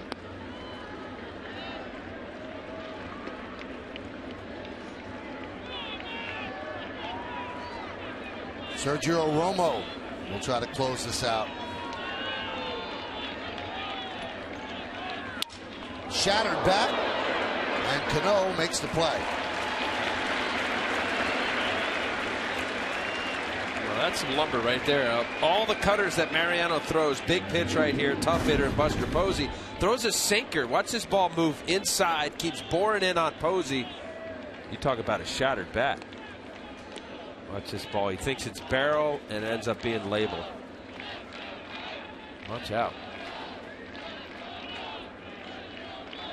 Couldn't get his hands in far enough, Paulie. You try to adjust, but you can only adjust with that ball. That ball's adjusting too. It just keeps coming in on you.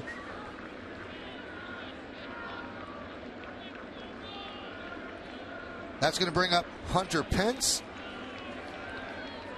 He is 0 for 3. Perez leads off second, Belt off first. 1-0. You hear Doug Eddings giving coordinates, saying the ball was inside.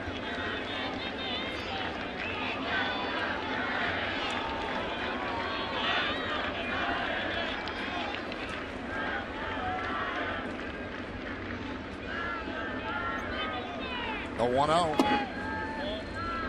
Sellout crowd of 49,197 here in the Bronx for Mariano Rivera Day.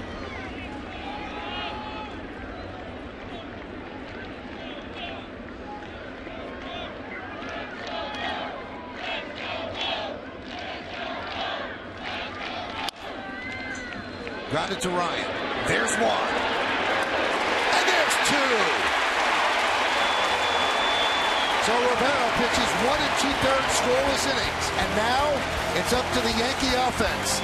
Can they do it? How big is this? Look at a rare motion from Mariano Rivera.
celebrating the career of Mariano Rivera and also the career of Andy Pettitte. The Yankees are 3 outs away from losing this game. Mariano Rivera is very much into this, trying to pump up his teammates in the dugout, exhorting them, let's go guys, let's go guys. And it's not about him and it's not about Andy Pettitte. It's also about a chance to get into the postseason. And the Yankees are right up against it. They can't afford to lose games, and they are down in this one 2-1. So now he becomes a spectator.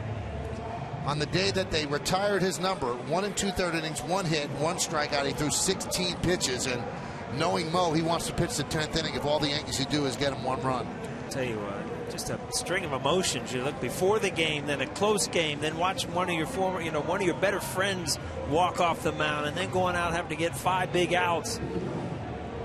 This would be a fitting day if they just scored a couple here, wouldn't it? Here's Sergio Romo. He's going to try to stop them from doing that. 35 out of 40. 4-8 record, 2.72 ERA. Cleveland has beaten Houston, so the Yankees know that. Tampa Bay has beaten Baltimore. Texas and Kansas City, they go to the bottom of the 9th inning, 0-0. So the Yankees have to win. Now, they will not be mathematically eliminated, but things would look pretty dire. So a rally for their season as Mark Reynolds takes outside.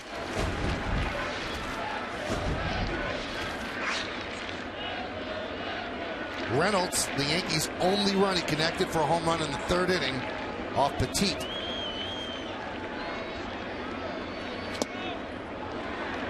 One and one. Romo's a guy that, I've never faced. I only saw him in the playoffs last year, but he's slider. As a hitter, you're not going to get a ball inside to pull off of him. So you're going to have to lean out over that plate and try to hit that slider. Count 2-1.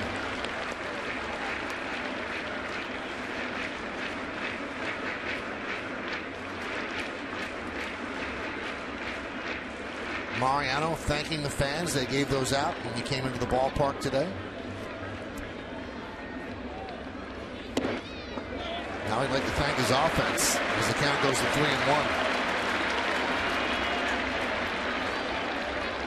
Ryan is on deck. If you want to look even further after Ryan, you've got a rookie, J.R. Murphy, due up, and the only other catcher on the roster is unable to go because of a concussion. Got one to hit too. 78 mile an hour. Little slider over the middle of the plate. Didn't have a lot of break. That's one of those get me over sliders that become just a lukewarm fastball. You see not a lot of break on this, just right there. Yeah, that's that whole non-2-strike approach. Even though you got a nice, healthy cut out of it. 3-2. Line drive. Noonan boots it, gets it, fires to first, and the scoop by Belt to get him. I tell you, hit it hard. As a hitter, sometimes you just feel like the whole world's against you. You do everything you can. Noonan knocks it down, but it doesn't go far enough away. In between hop. Watch Brandon Belt here. This is a heck of a scoop. Wow. Got him.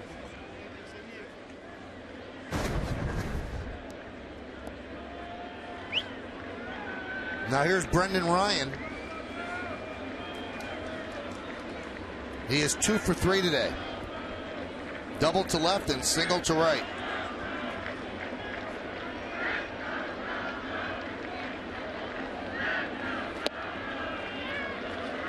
Count 0-1.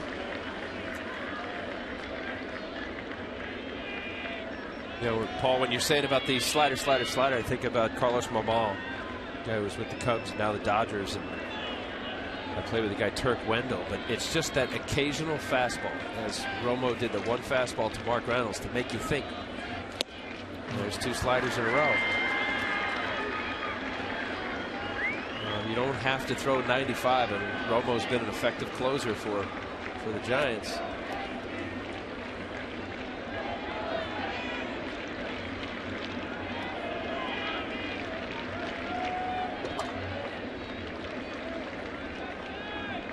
we're talking about is going through the minds of everybody in that dugout.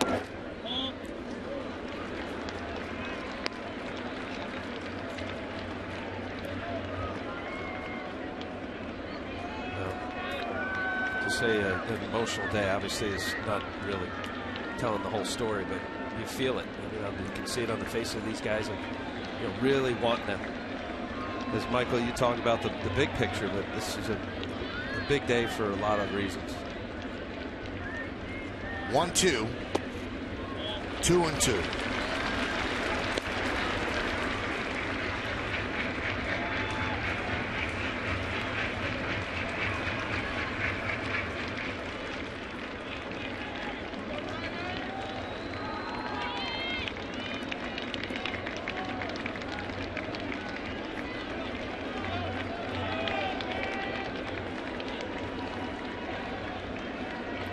The 2-2.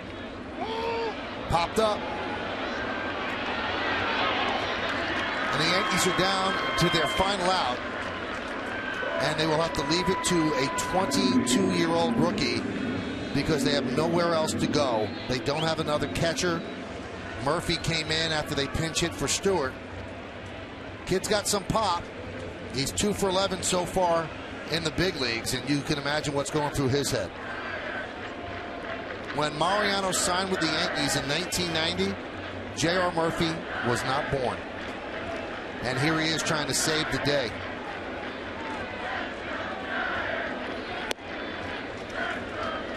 One and 0.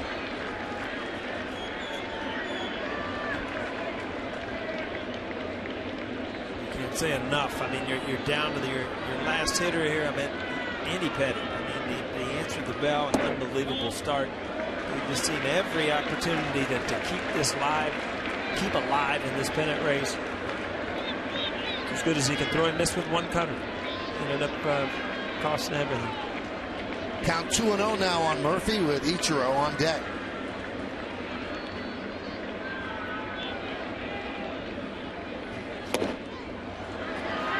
Two and one.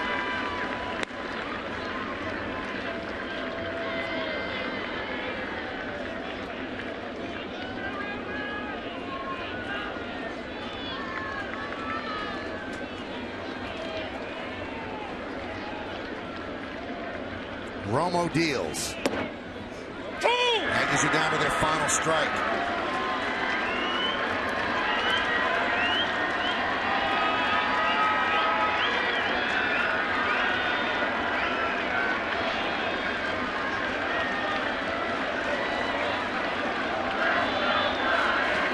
Two balls, two strikes, two outs.